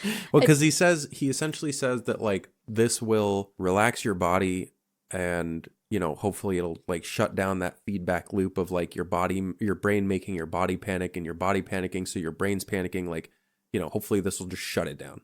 Yeah, it's just a muscle relaxer, right? Like when you're having high anxiety, you're in fight or flight, and so you calm the body. So your brain is like, oh, my body's not reacting to the sensation, so the feedback loop stops. I'm like on the verge of I'm on the verge of cry laughing because we'll get to a scene later. I had my jaw open the whole time being like, what the fuck is going on? Oh my God. We'll get to it, but goddamn, I'm sorry. I thought it was fantastic. Holy shit. I have comments on that as well. Okay, so he gets Valium, or sorry, diazepam. Is the doctor tells him that they were lucky, right? Like he's the one who explains like, yeah, a couple went missing. You guys are so lucky that you were able to come home. Mm-hmm. And he now starts obsessing over Carrie and Simon. He's like in their Facebook pages, on their Instagram, like tracking their every movement, looking at their missing posters. I almost said wanted posters. Their missing posters, like looking at all this kind of stuff. Looking into this stuff because he's curious, like what the fuck? Millie comes in and she's like, oh, who is this? And he explains like, oh, they went missing. And oh I think yeah, they might have been she's around like, what here. are you searching for hot singles online? And he's like, no, these are the... They have like this weird repertoire back and forth about it though, and then they start talking about what their last post would be if they were gonna die. So they pull up Carrie and Simon's last post, and it's like living the dream or something, and it's like them taking the picture that's on their missing photo, like missing out on the poster. hike. It's them on the hike, like hugging each other, dressed up for the hike, and they go to check theirs. Millie's like taking the plunge. Yeah, it's the picture of Millie and Tim in front of the house, and she wrote "taking the plunge." And he's like, why the fuck did you tag me in this? She's I like, don't know, it seemed like the right thing to do. I just wanted my mom to see it. And he's like, oh, okay, fine. And then I can't remember what he says about his, and she's like, mine should be BRB dying. I don't think he says one. They just joke about like last post, you know, what people would see on your social media, and then they have a whole like little side convo about how like it's a performative thing and no one actually believes what they see and blah blah blah blah blah. A knock happens at the door. Oh, that's right. And they're like, literally, who the fuck could that be? It's like coming from the city, right? Yeah. No one knocks on your door unless you're expecting something, right? Yeah. And so them being like, what the fuck? It's Jamie. It's Jamie. He's brought a bottle of wine. He's like, hey, like actual neighbor, come to welcome you to the neighborhood. Yeah. Because they're like the only two houses on the street. Mhm. He's like, ooh, boy partner. Nice to meet you. And so like they regale him with their getting lost experience. Yeah, so they sit down in the kitchen at the table and like they're drinking wine and eating, and yeah, they're talking about their experience. Jamie says, or is like, oh yeah, like, I don't know, cold church, cannibals, they all killed themselves. And he's like, I'm kidding. There was a church out there. They were like some spiritualists. They're like, I don't know. They pretty much all left. I can't remember what he point. called them. Like the congregation kind of just thinned out once the church collapsed in on itself. And Yeah. so I don't know what really happened to them. It just like, they disappeared. Well, and then Tim is like, that's some real culty shit. And Millie's like, yeah, that is some culty shit. Yeah, then they have this like, again, I would hate to have been Jamie in this situation. Yeah, because I think he compliments the food, and then Millie's like, oh yeah, Jamie does all the cooking. He's a wonderful cook.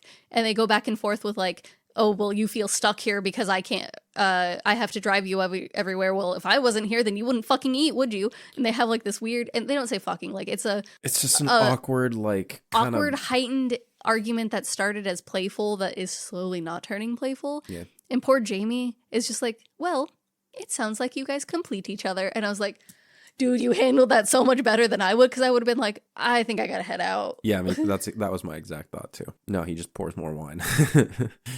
He ends up leaving. Yeah, they have like a nice little goodbye. He waves to him, like walks out, and But he shakes Tim's hand and says goodbye, and then gives Millie a really big, sort of intimate hug. yeah, And I was like, ugh. again, like cheater bells, Yeah. flinging it off here, right? Mhm. They close the door, and Tim's like, he likes you. She's like, come off it. Like, he's just being nice. He's our only neighbor. He's like hiring committee at my work. Like, he's fine. Mm-hmm. He then like jumps her bones. Like, just starts macking on Just her. starts making out, which they don't do this. So she like leans into it. She's so happy. Again, the sex life is dry, and this girl has a sex drive that she wants to be taken care of. And yeah, they're macking at the door. All of a sudden, they like try to pull apart, but their lips are stuck together. Their bottom lip. Yeah. And then they like pull apart, and Millie's like, ow, why the fuck did you bite me? And she's like, so what are you fucking playing at? Like, you never want to fuck me, and then all of a sudden, like, you pull this shit? Like, what are you doing? Like, you can fucking sleep in the guest room. I can't. And he's like, I didn't do anything. I didn't Fucking do, like, I don't know what's happening. She goes upstairs, leaving him by himself, and he just like, it's a really weird scene because he almost again feels like he had like that knockout kind of like not fully there, like in the shower scene where it's just like he was in it, and then as soon as their lips got stuck together, he was kind of not there anymore. Mm-hmm. Yeah. While they're in bed that night, Millie hears some like creaking noises. There's some noises coming from behind her, and she like looks over across the room, and there's nothing. But then like she's like, oh, Tim, you're fucking laying on my hair. Like, you need to move. Just like roll over. But you hear this like like munching or like like a gross like sound, and she's like, ow, like stop. And she turns around, and his eyes are like bulging. And her hair is like going down his throat. Getting pulled down his throat. And he's like, he's gagging and choking. It zooms in on his neck, and he's like choking and gagging, and she's like fucking panics. But like his face, ew. He looks terrified. He does not look like himself. His eyes are literally like bulging, and his mouth is all the way open, and all of her hair. It's not like some of her hair. It's like someone balled her whole head into a ponytail and tried to shove it down his throat. And you can actively see it getting pulled down his throat. And so they like sit up, and he's like grabbing her hair trying to pull it out, and she's grabbing her hair trying to pull it out. And the strain on his face, he turns like tomato red. Oh God, it's an intense scene, and she's like screaming and like trying to fucking rip it out. Eventually, they get it out. It cuts to him in the bathroom. Oh no, that's right. Yeah. And he's like getting his beanie back on because he still has the cut on from the tile, and he's like doing himself up, and he sees a hair.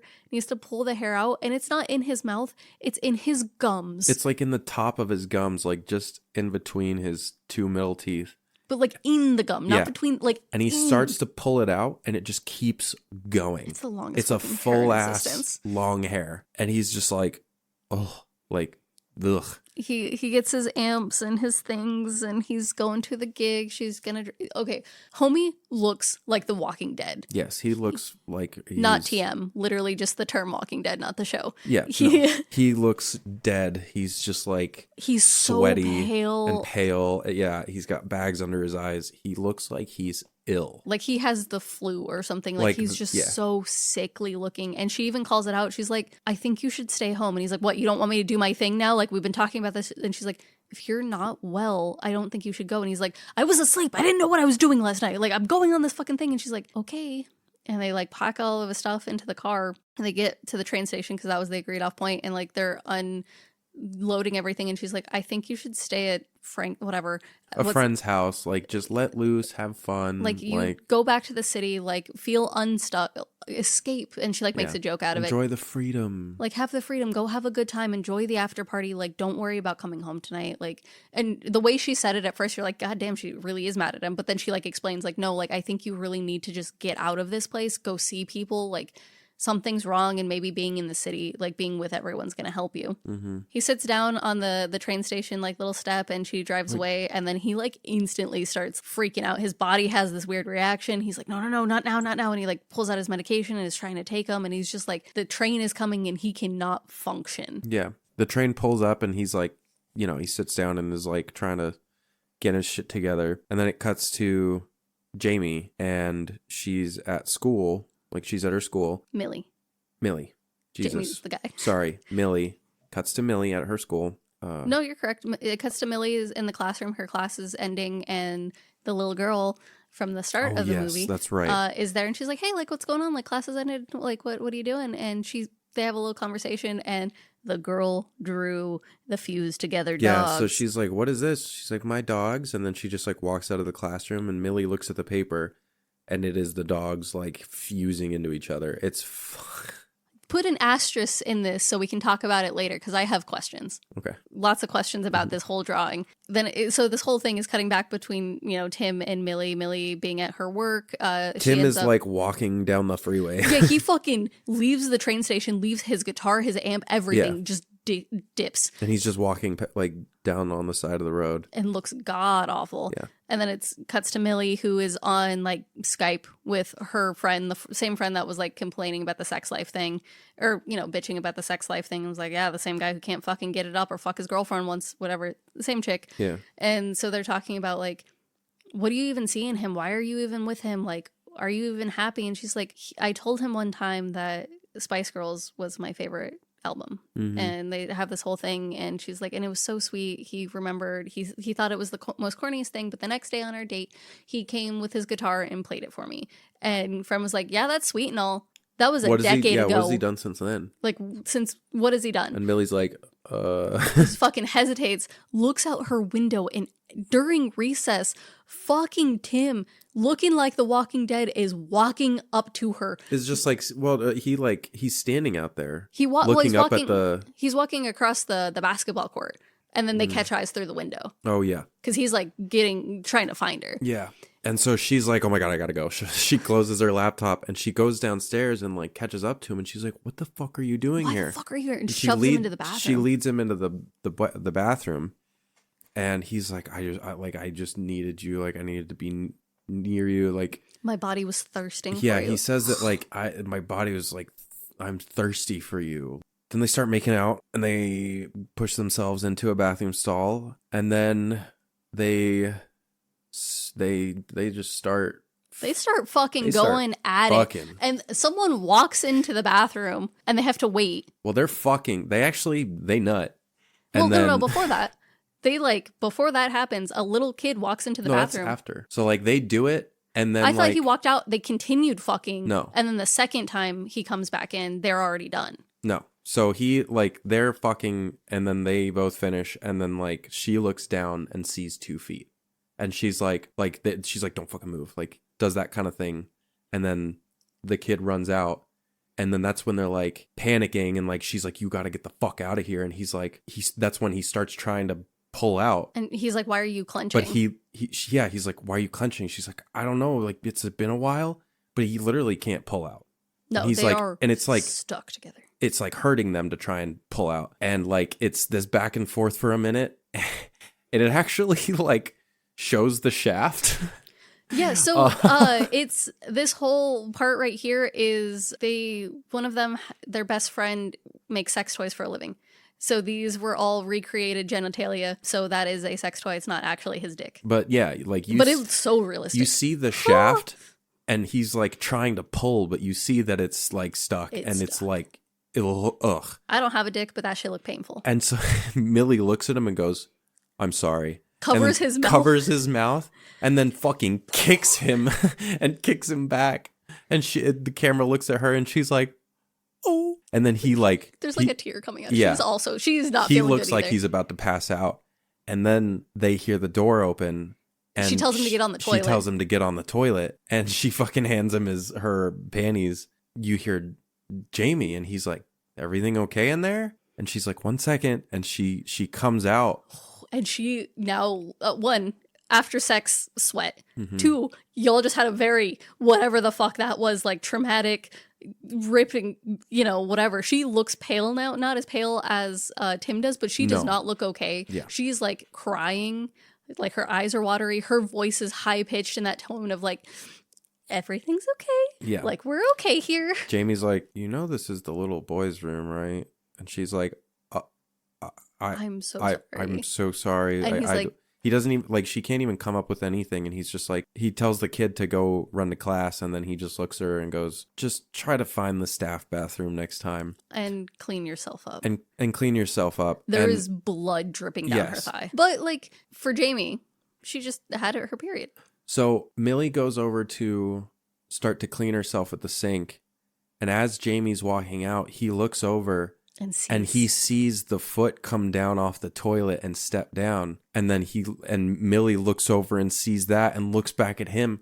And he just keeps walking out. Yeah. Jamie acts like he didn't see anything. He just walks out. She is fucking bleeding. She looks like shit. She looks at Tim, and instead of being mad because she finally got fucking laid, she's like, can we just do this at home next time, please?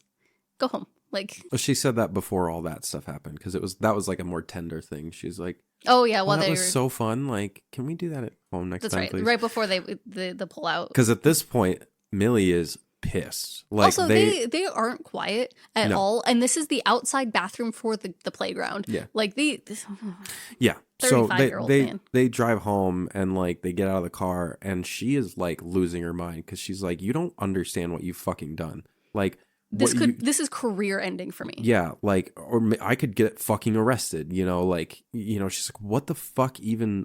Like, what the fuck? Well, why did you do that? Like, what was even going through your head? And then they get into like a full blown argument where she says like the most shitty thing she could say to him of like, I'm starting to feel like your mother. And he's like, what does that mean? And she's like, living with something that's already dead. Yeah. Oh, no. Like, me and my friends looked at each other and we were like, I know he's like not a good boyfriend, but like that's a fucked up thing to say to someone. This is when you're like, oh, there is more to the relationship. You don't realize, now you realize that it's not just on his side, really. It's like, she's got her own shit too. Yeah. Well, and then for me in this one, it's like, this is where I go to like did he actually want to marry her? Because at this point, it seems like they're just stagnant in the relationship, too complacent with where they are.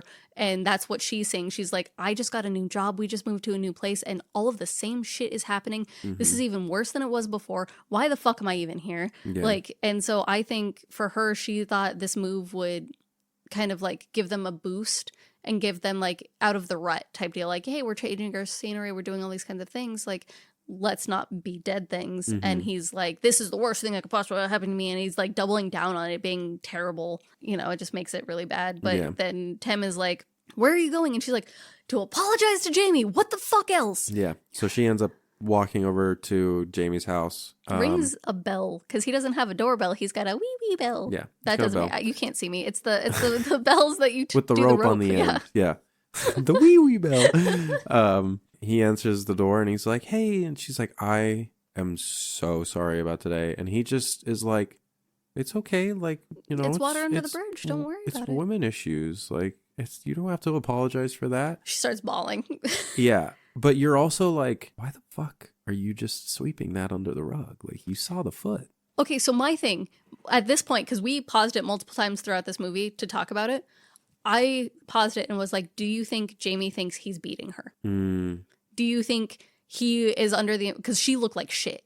That, like, instead of it being a fucking situation, he was like, he came to, like, fucking beat her. She's bleeding from her leg, like, hitting her where places no one can see, That, right? you know, honestly, that makes 100% sense. And, like, that type of abusive dude would just show up at her work and not give a fuck and just be like, no, I'm gonna have you now. And then after, like, that whole situation that he saw, like, the argument of, like, well, I wouldn't be stuck here if you didn't have to drive me everywhere. But then, like, the refusal of Tim to actually get a license, making it so she has to cater to him. Yeah, wow, no, that definitely paints it.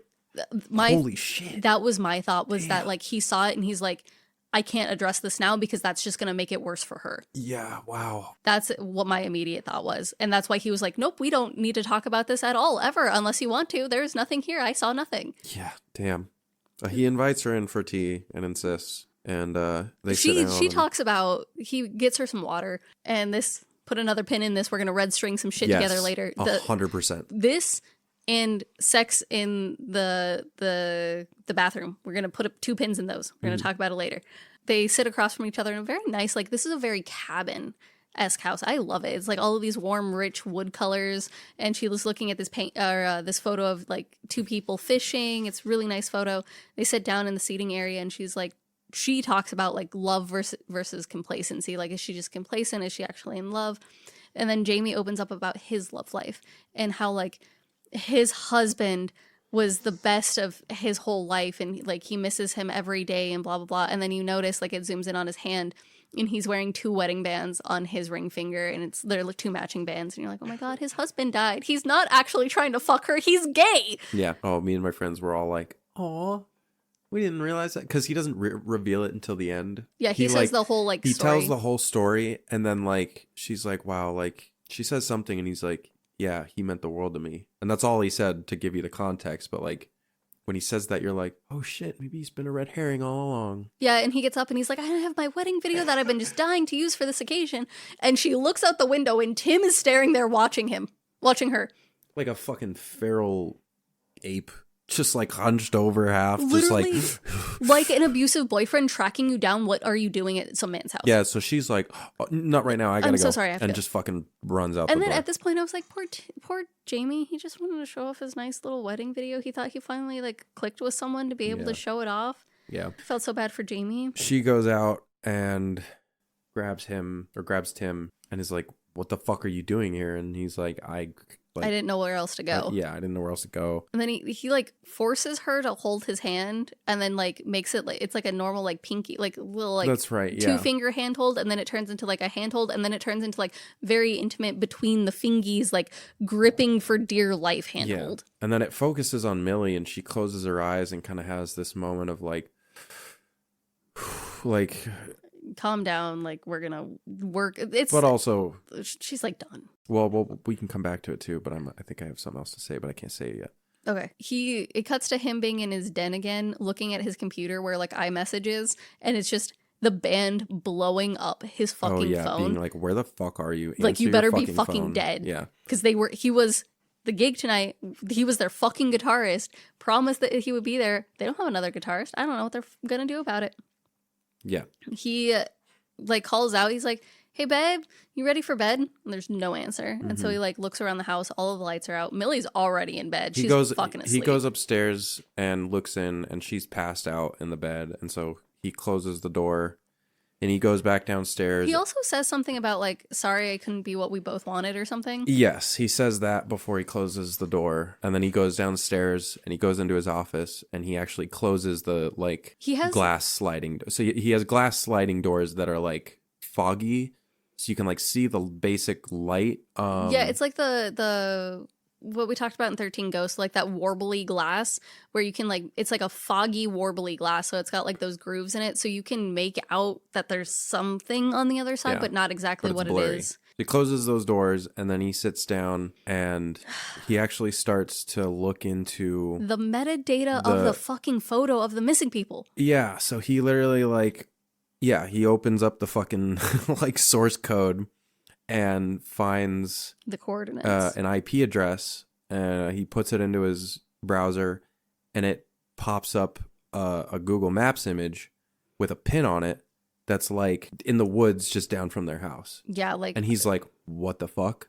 Holy shit. And then so he goes back to look at the photos and he's looking at it and he's like, what the fuck? And then he starts zooming into the background. Of the one of Simon and Carrie. And as he's zooming into the background of it, he thinks he sees the bell, but right as he gets close enough, the internet cuts. Well, no, he does see the bell. Does he see the bell? Yeah, so it zooms in super close. And it zooms in on the bell. Oh, that's right. It doesn't turn off. As he zooms in on the bell, there's a fucking slam against the glass door. No. Yes. Well, first, the internet goes out, and then you hear this like shifting above him upstairs. That happens first. So the creaking happens before he looks at the metadata, so he can hear like movement. And then as he's looking at the metadata. Are you sure? Because I thought it was like... There are creaking sounds coming from the ceiling as he looks at the metadata, finding from the coordinates. I remember the creaking happening after the Wi-Fi went out, because I remember being like, something upstairs just cut out the Wi-Fi. Like, and it like... Because you like... Well, it didn't... They don't have Wi-Fi yet. They're using data. No, that's how he's... They don't have Wi-Fi. He has to use a hotspot. They only have so much data. They haven't had their internet set up yet. So the whole reason it cuts out is because he runs out of data. I thought it had just been a week. No. And then he got internet. And then it just like... It went out when that happened. No, they don't have internet yet. So he runs out of data. That's what happens. But so the creaking happens first and you can hear some weird shifting and he ignores it. As he's looking at the metadata, you can hear it more in the background. And so when it gets to the point where the bell happens...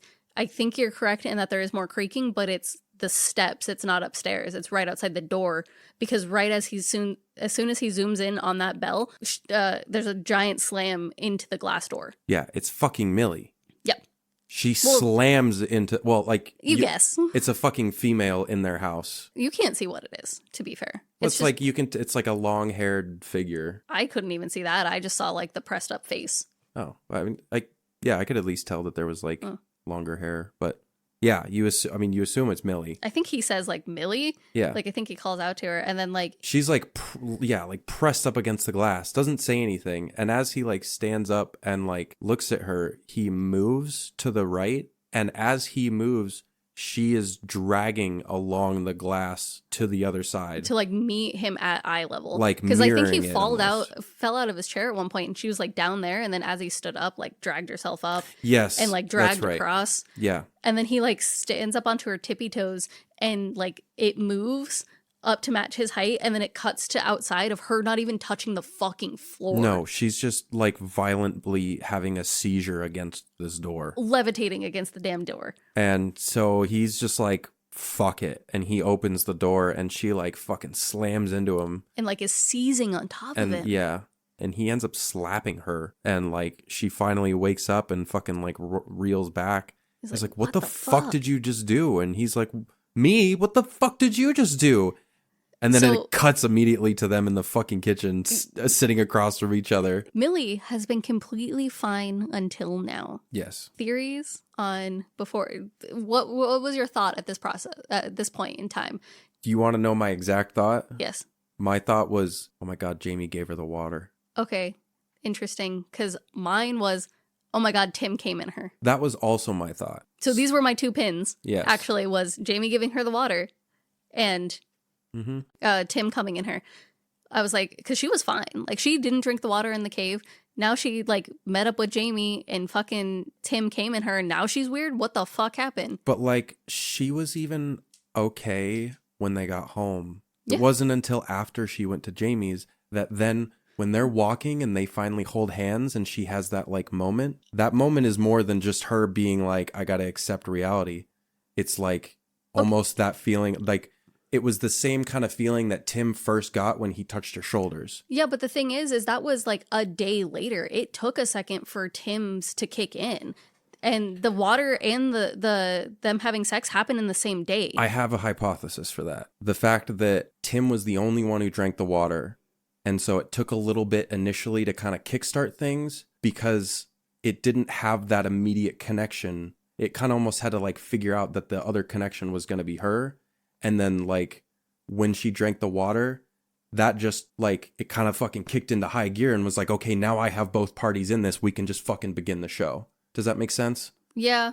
I mean, that it's never, It's never, yeah. It probably, I delved into Reddit about this, about people arguing the same points of like, was it Jamie in the water or was it the Tim coming inside of her? Because my thought at that point was like, okay, well, if Jamie's a part of this, then he would have done it because he's seen then that like she's not in the same kind of state as him. Or like, does that make sense? No, and it does. I don't know. But for me at this point, I was like, I don't know if Jamie is involved because Yeah. Jamie also drank the water.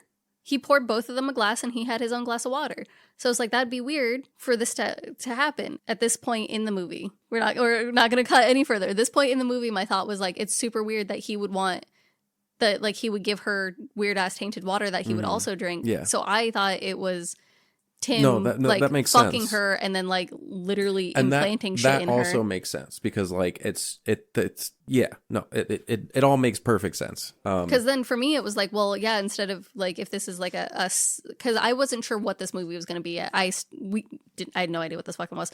I was like, well, if it's like an alien implantation thing, like it's gonna affect her more because it literally went into her a different route, right? Yeah. Like instead of having to travel through the digestive system, it went straight through your fucking vagina into your cervix. Yeah. That like it would affect her quicker than it did Tim. Yeah. No, and that makes sense too. They're sitting around the table and oh God, what are they even talking about at the table? They start arguing back and forth. Millie's like, you're having a psychotic break. Your mom had mental issues. You're having mental issues. What the fuck is happening? And he's like, it's something wrong with the damn water. I need to go back. Or he doesn't say water. He's like, it's something wrong with that damn cave. And he's like trying to rationalize it. And he's like, our fucking that's legs right. stuck together. And she's like, you said it was mildew. He's like, I don't fucking know anything why about would mildew. I know anything about mildew? Yeah. And so they're fighting back and forth. She eventually is like, this is so fucking stupid. And he's like, no, just like, he puts his hand up and is like, no, just like hold my, like, just put my hand to yours. And she's like, this is fucking stupid. And she like turns around away and is like, you can sleep in the guest room tonight. And he's Yeah. like, I agree. Like we should keep our distance. Yeah. And then she starts walking out of the room and then she stops. In the doorway. And he stands up and he's like, you stopped because I wanted you to stop, right? Like you feel it too. And she's like, you're fucking insane. Like, but she kind of does like, you kind of see that second guess a little bit right there of like, what the fuck? Yeah, and then she's like, I don't want you here when my parents come on Sunday. Yeah. And then she walks away, but he looks at the freaking table, and from where her blood was, or her nose was bleeding because she slammed her face into the door so hard, the blood had dripped onto the table and had made like a beeline straight to where Tim was. Yeah. It was literally fucking like creepy. in a straight line and then it like fucking cuts at an angle perfectly towards Tim. We did, however, skip over Jamie talking to Millie about Plato and how Oh, yeah. Zeus was scared of humans because we were originally, I'm sure this is a known myth, no? Four-armed, four-legged. Like the two-faced beings. Yeah. And Zeus split us into two because he feared our power. And so we're doomed for eternity trying to find our other half. Wander and find our other half. Yeah. Yeah, so he says he tells that to his 9th grade students all the time as a love advice thing. And he's like, and so if you have that, don't let it go. Yeah. So they go to bed in different rooms Yeah. They're like rooms across, like, down the hall. So one's at the very end and the other one's at the very end. yeah. And Tim's like, I love you. She's like, okay. And just closes the door. Shuts the door. And he leaves his door cracked, which I was like, Yeah. Why the fuck are you doing that? You just saw your girlfriend, like, slam her face into a door to get to you. Yeah. Like, give some barrier here, man.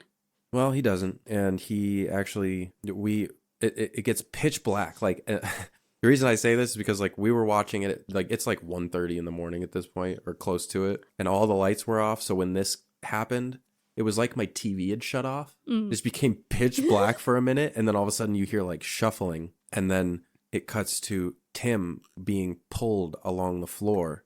And then he kind of like wakes up a little bit and just kind of like realizes that the ceiling is moving. And then he looks up and there's nobody there. Oh yeah, his foot is just being dragged He's down just the hallway. being pulled down the hallway. And his hands are like trembling and he's trying to like kind of get a grip to like push himself. But like as he's like trying to push his arms against the wall and stuff, you see his like muscles and his arms start to like kind of warp and fight him, almost like you see the muscles or like something that's inside of his body is literally like pulling him. Yeah.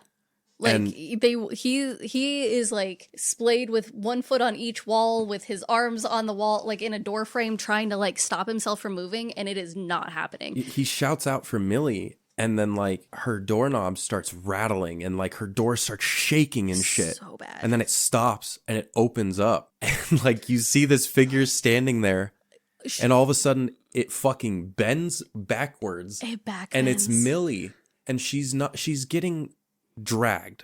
Like her arm, like she kind of like fucking. She's getting ragdoll dragged. Yeah, she's getting like contorted and being like pulled. And like she starts trying to fight it and she's like, Tim, what the fuck is going on?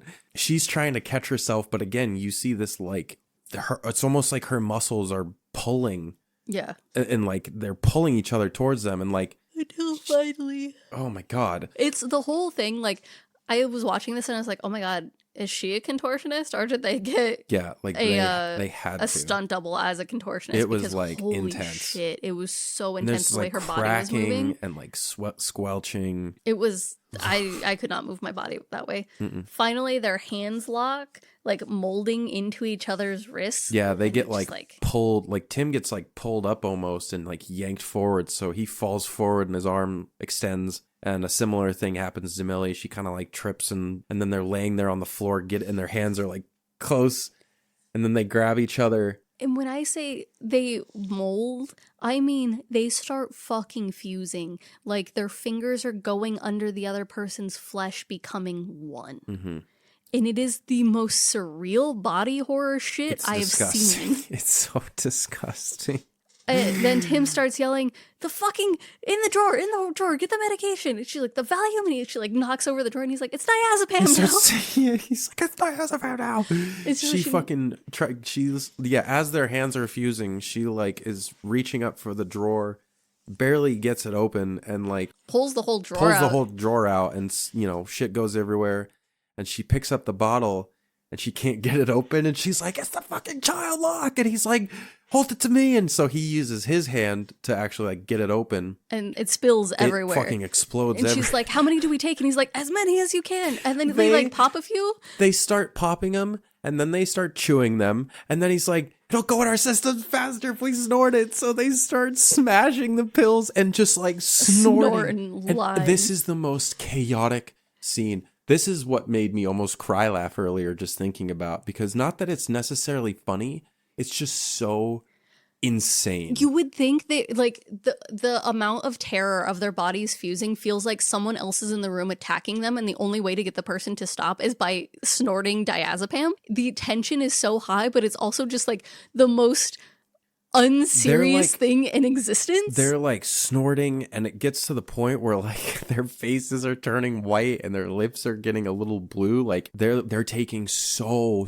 much. They overdose and they pass the fuck out. You just watch them both pass out. And the thing is like my wife like started dying laughing and she's like, damn, she's a pro talking about Millie just snorting those lines. I mean, I don't think that you understand. Like, you need to watch this movie. One of the main reasons is for that scene. It is just so absurd and like it's such intense. A high tension scene. It is so like, I don't bring my blanket up to my face often, but I was just like, oh my god, like what the fuck, you know? Like it was because this is the first. So we've seen their legs get stuck together and their lips get stuck together and the whole like dick and vagina getting stuck together. But this is the first we see of it. Their bodies molding into one. Yeah. The CGI and effects and whatever the fuck they did is so amazing. Yeah. I love every time they do this shit. It looks so cool and awful at the same time. Yeah. And I can say this now that we've seen a little bit of fusing. My wife said this movie is made for people like me because I one time said I would live inside her skin. Oh, yeah. You know, that makes sense. Yeah. Yeah. And I was like, no. See, I don't want to fuse with you. I would just like want a little like chest cavity hole where I could just like snuggle up in there and exist with you and then like come out and still be my own person when I wanted to be. I don't want to be in your flesh entirely forever. What was her response to that? She's like, oh, yeah, it totally makes sense for sure. Oh, God. So they wake up. He wakes up. Or he wakes up. Getting taped to a fucking chair. Yeah. And Millie's sitting there on the table, taping him up. She's sitting on him. Oh, yeah. I thought she was like sitting. No, she's like straddling him because of their arms. Yes. That's right. She's straddling him. Pouring whiskey down his throat. Her right arm and his left arm are like still connected by this just flap of skin. So like if you line up your forearms together, right? Like that's how their arms are. And then if instead of being two separate things, your flesh just like molded together. And you have like a web in between those arms. Yeah. So it's not like they're as inside of each other as they were before, but they're still connected. Yeah. And her bright idea is to saw the arms off of each other. She starts stuffing meds and booze down his throat is like for the pain. For the fucking pain. Like just drink it. Because she pulls up the Sawzall. And when she first pulls the trigger, the same thing happens where it goes fucking crazy. Even worse, and he's like, "You're right-handed," and she's like, "You have any fucking better ideas?" She's like, "Oh my God, I think I'm starting to feel your alcohol," and he's like, "So you're right-handed and you're drunk?" Like it's just it's so chaotic because it's like a mix of like their relationship dynamic, but like. Just the situation is so insane. Like, oh God, I loved this scene. Like, it's so terrifying, but it's such a good scene. She gets a better hold of the Sawzall, and then she just starts fucking going at it, and you see the start of them cutting into it. Starts to. And then she stops and says, "I'm really sorry I didn't believe you." And he's like, "Just fucking cut her arms off." That's right. And then she fucking goes for it. And then it doesn't show. This movie is like, besides the body horror aspect and besides that part, like this is free of gore. Like they don't show any of the cutting. The next scene is them sitting as far away from as possible from each other in the kitchen, just eating a shit ton of food. Yeah. Because they're and their arms eating. are all wrapped up. Tim ends up opening the bottle of diazepam, and only 2 pills fall out. And he looks at her and he's like, "These are it's not gonna last, or like this is wearing off, or something." Yeah. And then they immediately get up and they go outside because they're like, "We need to go see a fucking doctor." Or Millie's like, "We need to go to the fucking doctor," and he's like, "No, we need to go to the cave and figure out what the fuck's going on." And she's like, "I just cut our fucking arms." Like, I severed our arms between each other. Like, we're seeing a fucking doctor. And then she like goes to reach for her keys in her pockets, and she's like, "Fuck, I left them at Jamie's." And he's like, "Why are they at Jamie's?" And she's like, "I didn't fucking think this was gonna happen. Just wait here. I'm gonna go get the keys. I'll be right back." And he's like, he toddler stances and is like, "Uh-huh." Mm-hmm. She's like, "Don't move." And he's like, "Uh-huh. I'll be right here." And then she goes over to Jamie's, and as soon as she walks out of frame, Tim sprints in the opposite direction. He sprints into the house, grabs a rope and a flashlight, and then books it into the woods. Yes. She rings the bell again on Jamie's porch, and you get a full-ass fucking scene. It's the same bell as the fucking thing, as the cave, and my notes are literally like, that's the same fucking bell. Oh my God, he's fused with his husband. Yeah, she's like, "Hello?" Like, she goes in and, there's no answer. And so she starts looking for her keys. And all the while, she's like, "Jamie, like, I'm just here for my keys. I'm so sorry." Yeah. Like, meanwhile, Tim is going to the cave, and like he throws a rope down and starts crawling down. Because it's like cutting. He gets to this cave very fast. It cuts back and forth between the two during this scene because at one point Millie hears. She can't find her keys on the end table where she left them, and as she's like looking around, she hears like radio static or TV chat or something like that and music, and so she follows it down the hall, and it's an old TV with the fucking wedding video playing, and she wanders into the room just like fucking Yakov. Vigil. Oh yes. Yakov? I think it was Yakov. Anyway, like he did in the fucking basement. She does the same shit. I'm like, what is with you people walking towards creepy videos in houses that aren't yours? No, this video is of Jamie's wedding ceremony, but it's in the fucking this church fucking with the damn culty bell. church. And as it cuts back to Tim, and he's like using his flashlight to look around the cave, and he looks up at the top of the cave, There's a and painting. there's a painting like you'd see in like, you know, you go to an older church, Yeah. and it's of the two-headed, four-legged, four-armed double person. Yeah, just not the way I expected it to be painted. But not in the way that is Like Da Vinci coded. yes, it's not like that.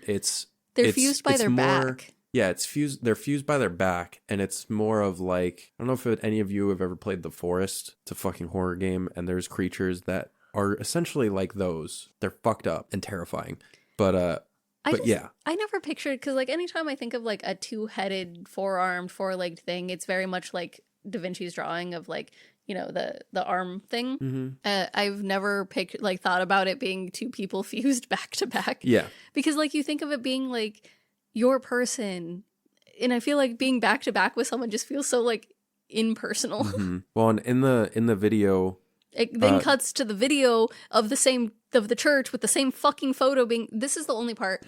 When it got to this part, I really disliked how much they spoon fed you back and forth, because I felt like up until this point they were really trusting the audience, and like the Jamie's bell was just like a, hey, like just in case you missed it, like wink. Yeah, and then it turned into everything cutting back and forth from the church to where Tim is like, oh, Tim is looking at this photo, look, it's also in the church, oh, it's here, and back and forth, making sure like, did you understand now, do you get it?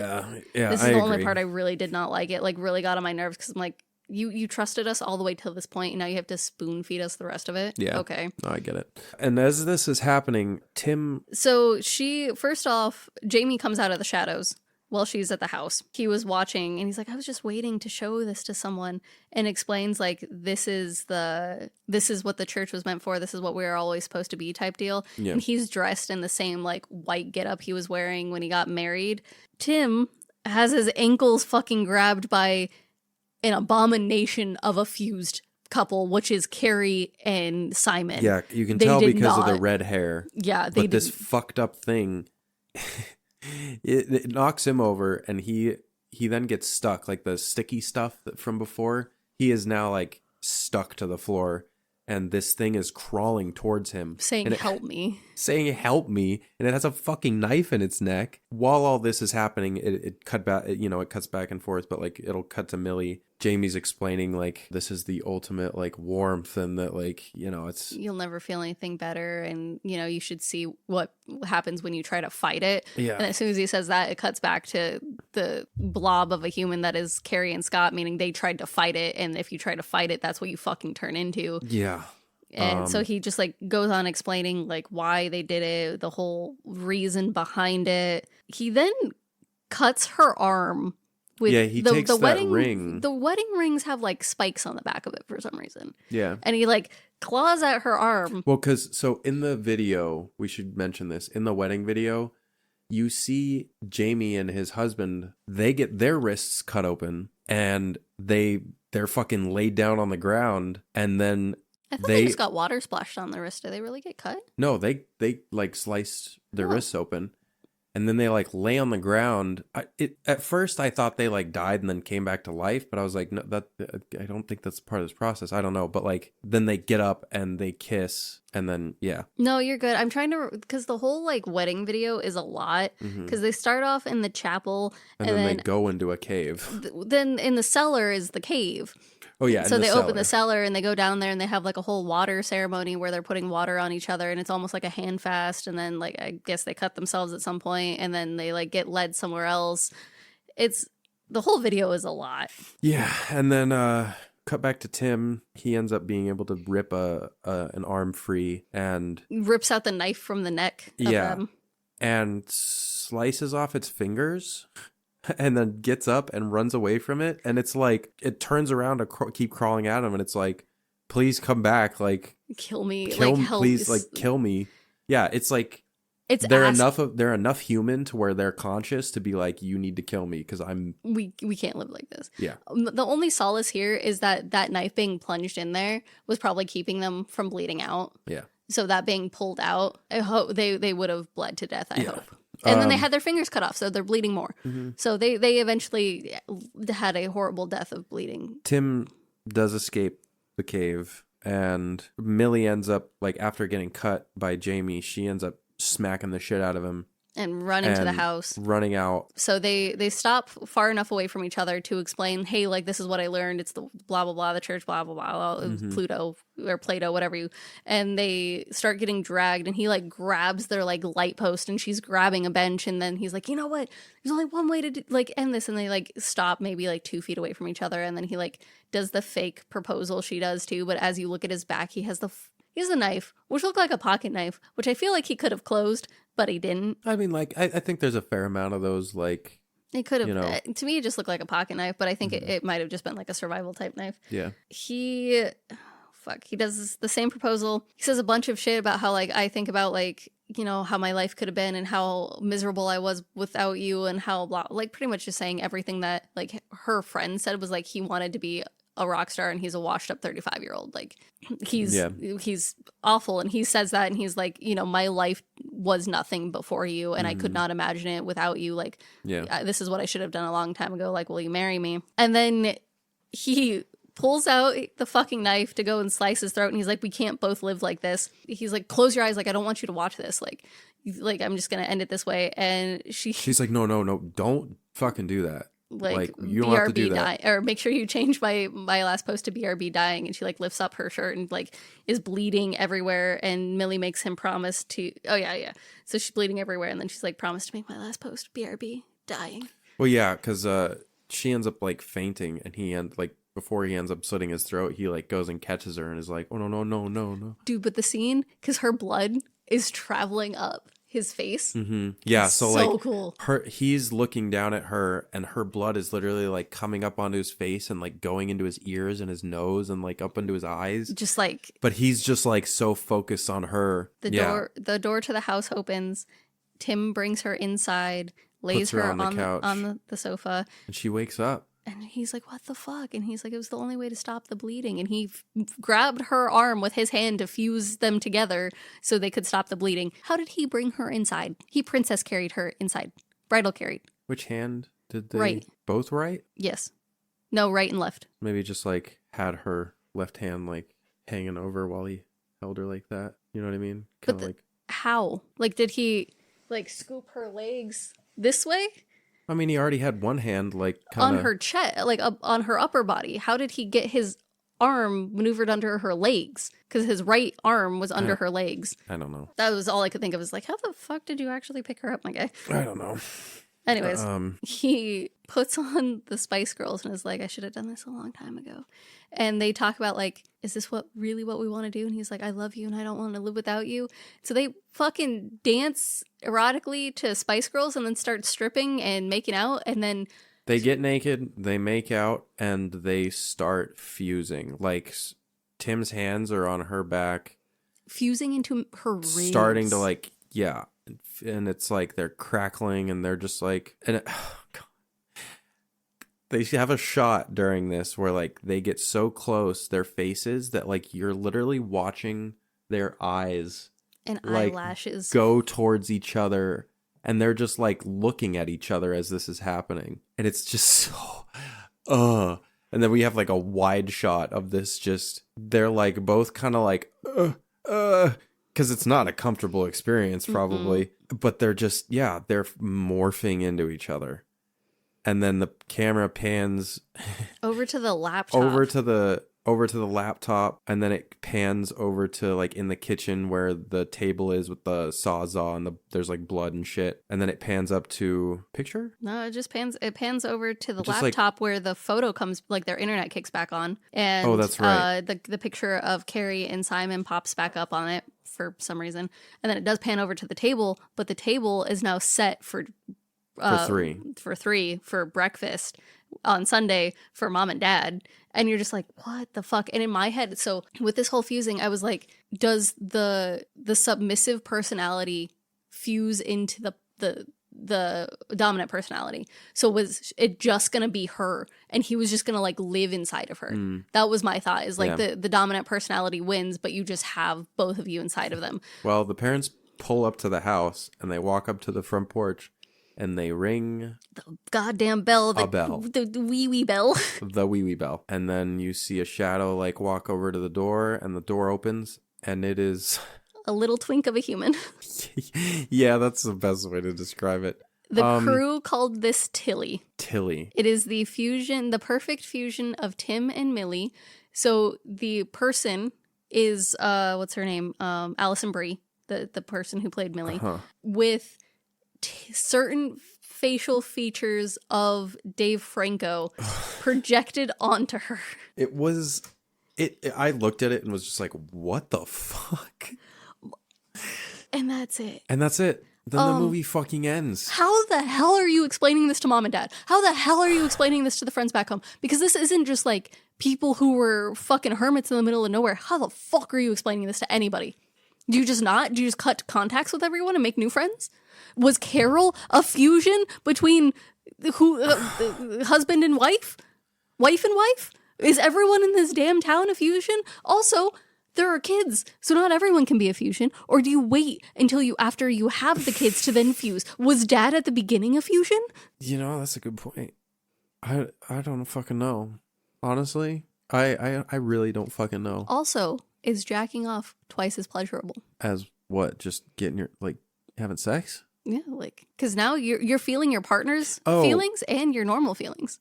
So would it just be like always hot? I don't know. I don't fucking know. Sorry, that was like a side tangent. No, you're good. That's like, a fucking funny question. Because like, and then I was like, okay, it's not that this matters, but like, are they intersex now? Do they have multiple sets of genitalia, or did they get like her vagina or his dick? Like, did they? I don't know. I just have it's questions. so yeah, I do too. But irrelevant questions. This movie's like, insane. I just like. It was almost 2:00 in the morning, and I was just like, "What the fuck did I just watch?" And the thing is, so once it clicks and starts, it just keeps going. What'd you say it was like an hour and a half? Hour and 40 something. Hour and 46 minutes. This movie fucking goes. It starts off strong, and then it just fucking it's just like, because the time that's filled in between them, like before they go and into the hole and everything, is filled by the fucking shit with his mom, you know, like, and all that. And their relationship drama. Yeah.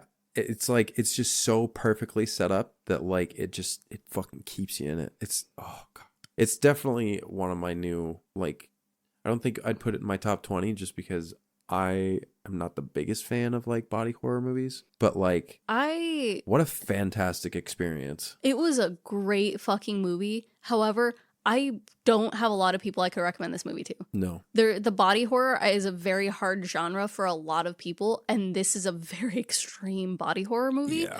But it is so fucking good. If you can handle all of the shit we just said, you need to fucking watch it. I think maybe I could show my mom, but even then I'd have to be like, you just have to be prepared that like shit gets fucking kind of gross and weird sometimes. I was so happy Liz wanted to watch it with me because and maybe you had the same experience with Brendan and Tyler of just being able to be like, what the fuck did we just watch with someone? Because watching this movie alone, no, you need to watch this with someone, please. You have to have the communication of like, hey, what the fuck did we just watch? Yeah, go watch it, 100%. Thank you for listening to this week's episode. Follow our Instagram and threads at No Self Service Pod. Until next time.